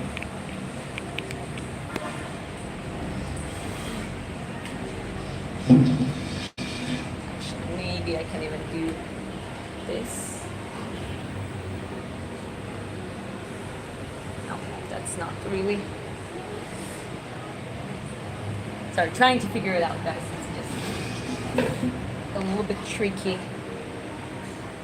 Sometimes it's a little bit tricky. Okay, that should be fine. Can you tell me, please let me know if the sound is good, if you can hear me properly.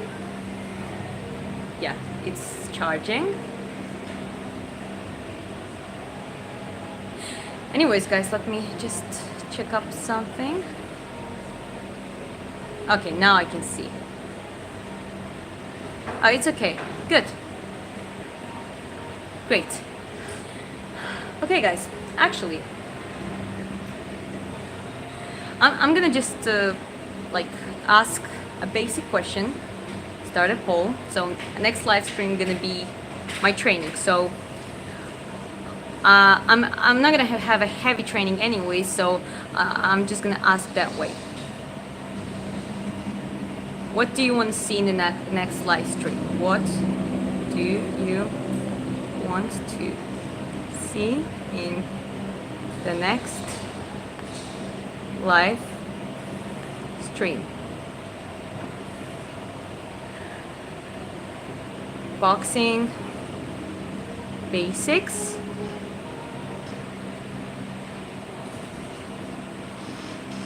or just regular boxing training? Okay, that should be, yeah, giving you two options, guys.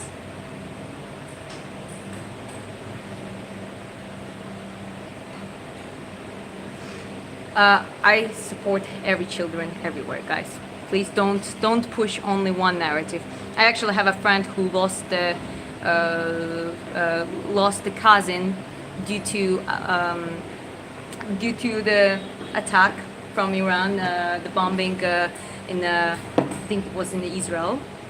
So, and I'm fully aware what is happening on the Palestinian side as well with the children. So both sides, despite where is more or less, kids are dying, or innocent people are dying, and that conflict is like a big mess. It's a horrible mess, and I hope this war stops and all the casualties stop on the both sides. Okay.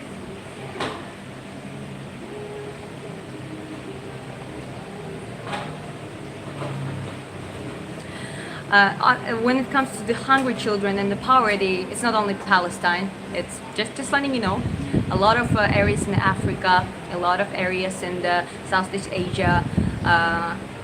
It just happens that in the world, like third world countries and areas, especially where it's the active war, it is the high corruption, it is a dictatorship usually. People suffer, kids suffer, and it is horrible. And unfortunately, it doesn't have short-term solution. So just sitting and talking about those things like, oh, support this, support that, it just works. In reality, most of people who show to be like angry and emotional about those things, they don't really help the situation at all.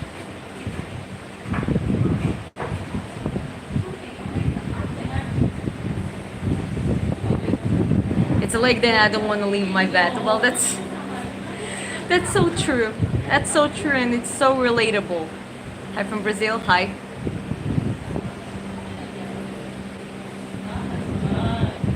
Why you support Israel? I don't support Israel. I just said that, like, I think the whole conflict is complete nonsense from both sides. And obviously, we're just talking about that every war, unfortunately, the ones who are in charge and who are responsible for the wars, they are capitalizing on it. They're making money. They're acquiring new lands and new natural sources of the other countries, whether they do it proxy or they do directly, and they just fuel local conflicts by like emotional and historical things that constant beef about whose land is who and all that kind of stuff. To me, it's complete nonsense from both sides. It is, and that's what I've been talking here before about. I hope we get to the point of humanity, like certain countries, smaller countries, but quite big enough. They're not very small, like Norway, for example, and some other Scandinavian countries who are like, okay, let's put all the emotions, all the nonsense aside, all the conflicts about nothing aside, and let's start thinking, okay, how do we do, like, how do we create the best outcome for people? How do we create the basic quality of life for people and provide that to people, that people don't have to die in the poverty, in the wars anymore? You're gonna start to, we as humanity, gonna start to prioritize more important things than all that kind of stuff.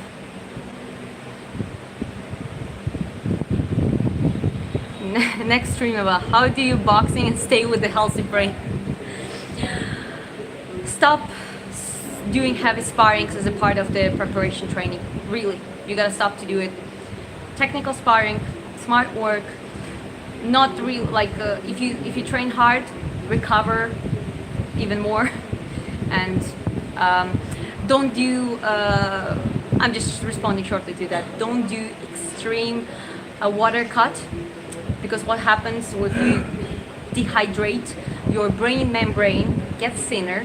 That is protective shield for your brain. And imagine in that condition, you don't recover fully, you don't rehydrate properly, and you go like completely exhausted. You go on the box like having a heavy fight, like with a hard punch exchange and stuff. So yeah, there are ways how to avoid that.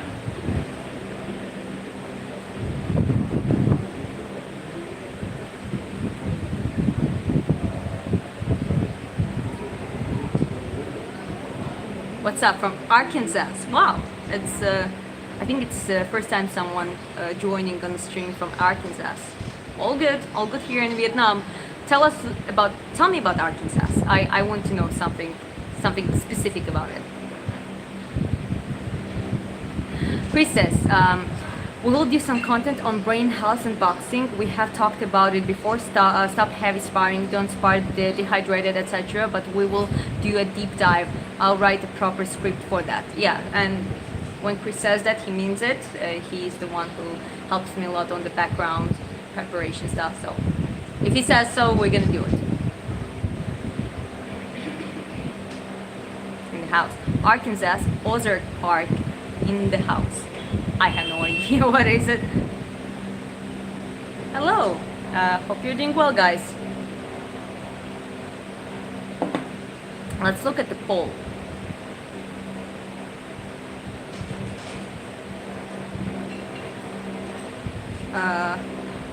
Okay, boxing basics. Okay, we're gonna do boxing basics later today.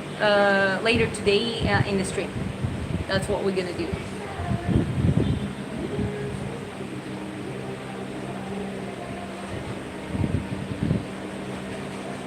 Okay.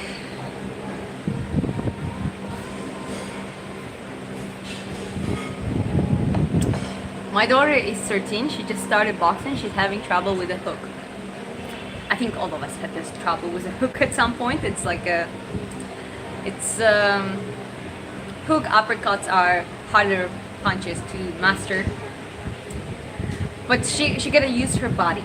So if it's a front hook, You know, she needs to learn how to use her hip in that limited range, because that's like front side has a limited range of motion than the back side.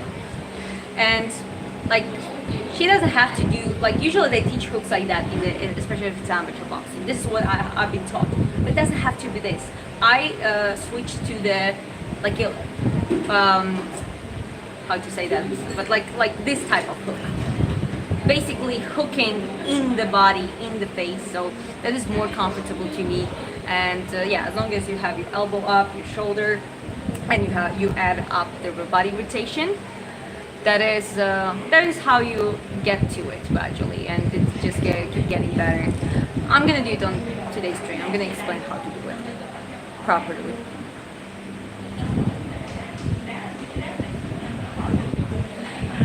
Chris says it's a subject that I've spent quite a bit of time and on. Is super important. One of the biggest things you can do right away, stay properly hydrated, is key. The WWII championship has hydration tests, yeah, and I think UFC doesn't have hydration tests, and they better add it up, I think.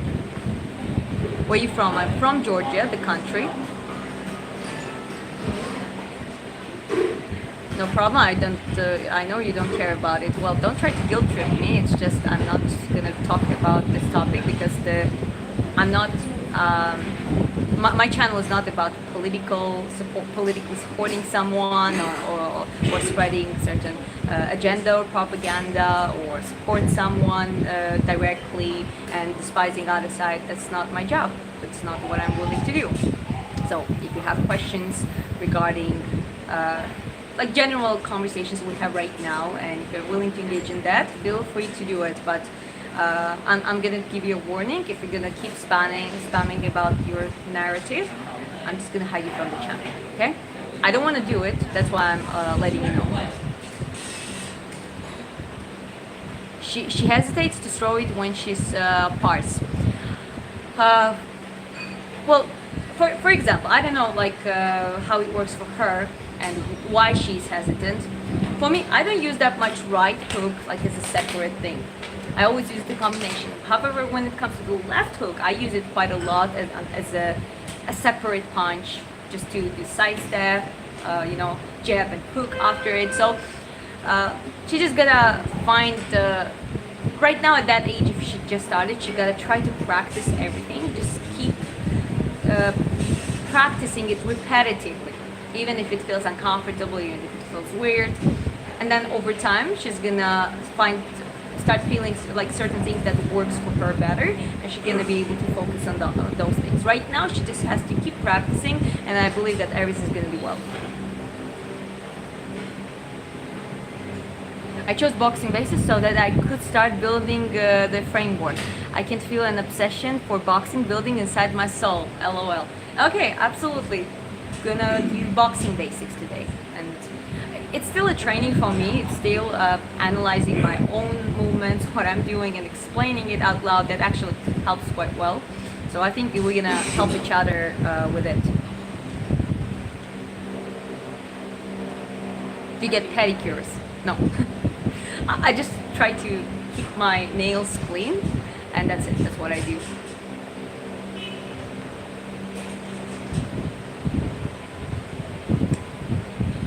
Chris also says, responding to Free Palestine, she didn't say anything like taking each side. I speak for the both. We don't anyone to suffer. It's the very intricate, complex subject. We just don't feel comfortable to speak about too loudly. Yeah, absolutely. As I said, this channel is not about politics and stuff like that. And one of the things that I want to be the community about is that people from completely other sides and even completely opposite views on certain topics can find a common ground here and get some value and exchange the value all together. So that's why we're not focusing on anything one-sided, controversial. We're not talking about left and right. We're not talking about Israel, Palestine. We're not talking about Ukraine and Russia, even though that conflict is related to my family and affected my family. Like a lot of things, Georgia, Russia. There's so many political conflicts, but we're not here to talk about those things. We want to create value, common ground, being able to talk about important topics that maybe one day going to help us to stop having that hate towards each other and wars at all. Maybe that's going to help to it. Welcome to Vietnam. Yes, welcome to Vietnam. Beautiful country. Absolutely, absolutely love it. Don't pay attention to those spammers sending you love from California. Thank you very much. I appreciate it. And again, it's you're right. Shouldn't spend much time on spammers, but those are kind of hot topics, and I don't want to completely ignore them. When someone writes it and like something, I'm not hiding myself from it. Okay? No, I have a response to it. But I think that was enough, and now let's keep moving on. I'll just read the last one, the Chris's words, my husband's words. The channel is about, that's not what the channel is about, and just takes away from positive message we try to push and gets people against each other. Yes. Anyone who suffers we have compassion for, but we cannot solve it. Yeah. Okay. So we completely agree with Chris. Like we just always on the same page, and here that's the last thing regarding that topic. Who's your favorite boxer right now? Someone asked that question and I started ranting. So I'll try to respond shortly. Usyk, definitely. Pacquiao, technically he just competed now, so Pacquiao is not only modern but like not current but all-time favorite. Gervonta Davis, I think one of the exceptional ones, and he's the weight class. Others are great too, you know, like Ferreira and Garcia. Even he had a little downfall recently, but he's still good. Isaac Cruz, a lot of great boxers. Canelo Alvarez, Lomachenko, Triple G. They retired, I think, but I'm not sure about Triple G, but I think they're retired. Those are great, but as I said, it's like so many boxers, it's hard to respond, like really hard to respond.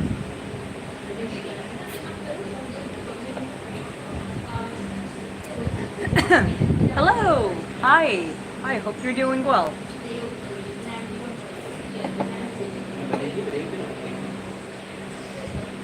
So let's see the poll.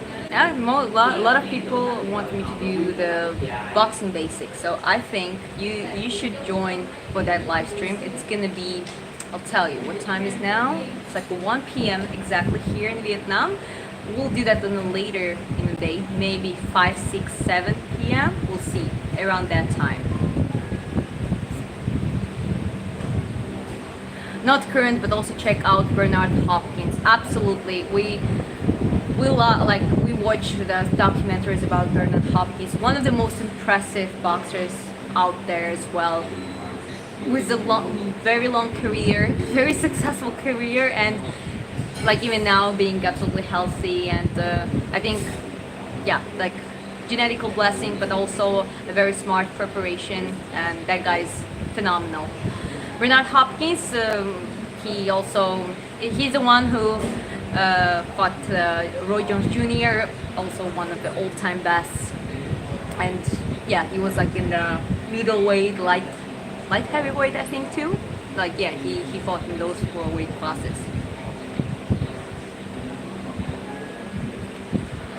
Do you have Instagram? You can check it in my YouTube bio. The link is attached. Why you can't read my message? What do you mean? Did I miss something? No, I don't think so. Anyways, guys, the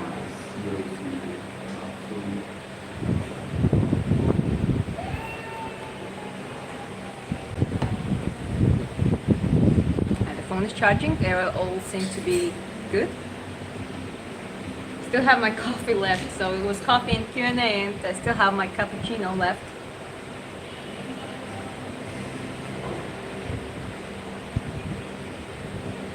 I'm probably gonna go soon, prepare to do some other tasks for today, and then prepare for the next live stream.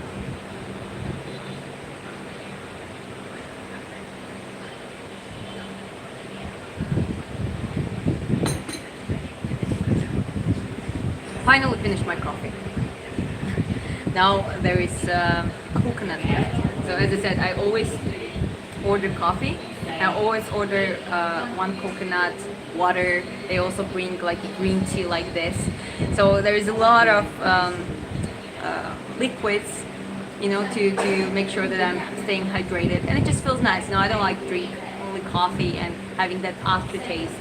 I like to drink water or something lighter after the coffee.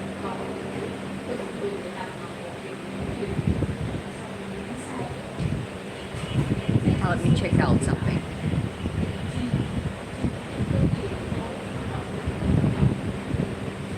Yeah, someone's asking, do you have Instagram? As I said, I have.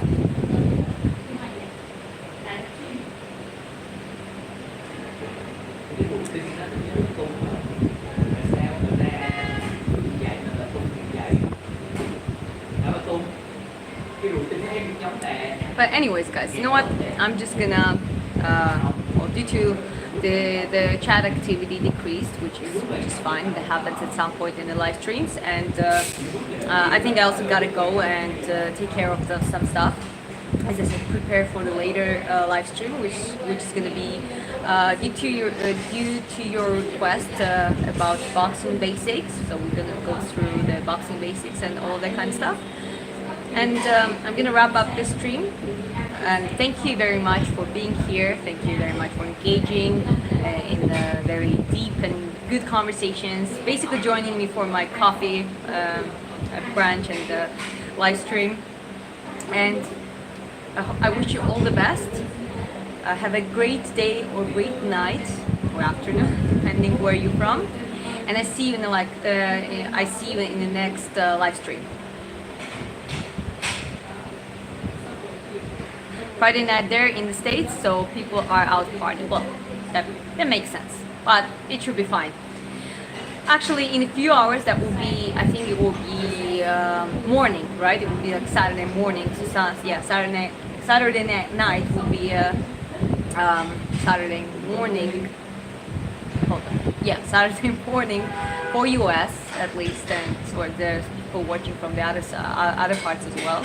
So I think it should be fine. I'll do boxing basics, as I said, as I promised. I'm promising to do that. I'll do that, and we'll see if people are gonna join or not. But I believe some of you are gonna join for sure.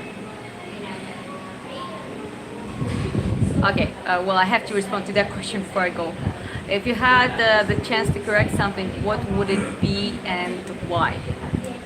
Can you clarify? Do you mean regarding my life or like generally? If I would change something in the world, I can respond to both. Let me think. If I had a chance to correct something, what would it be and why?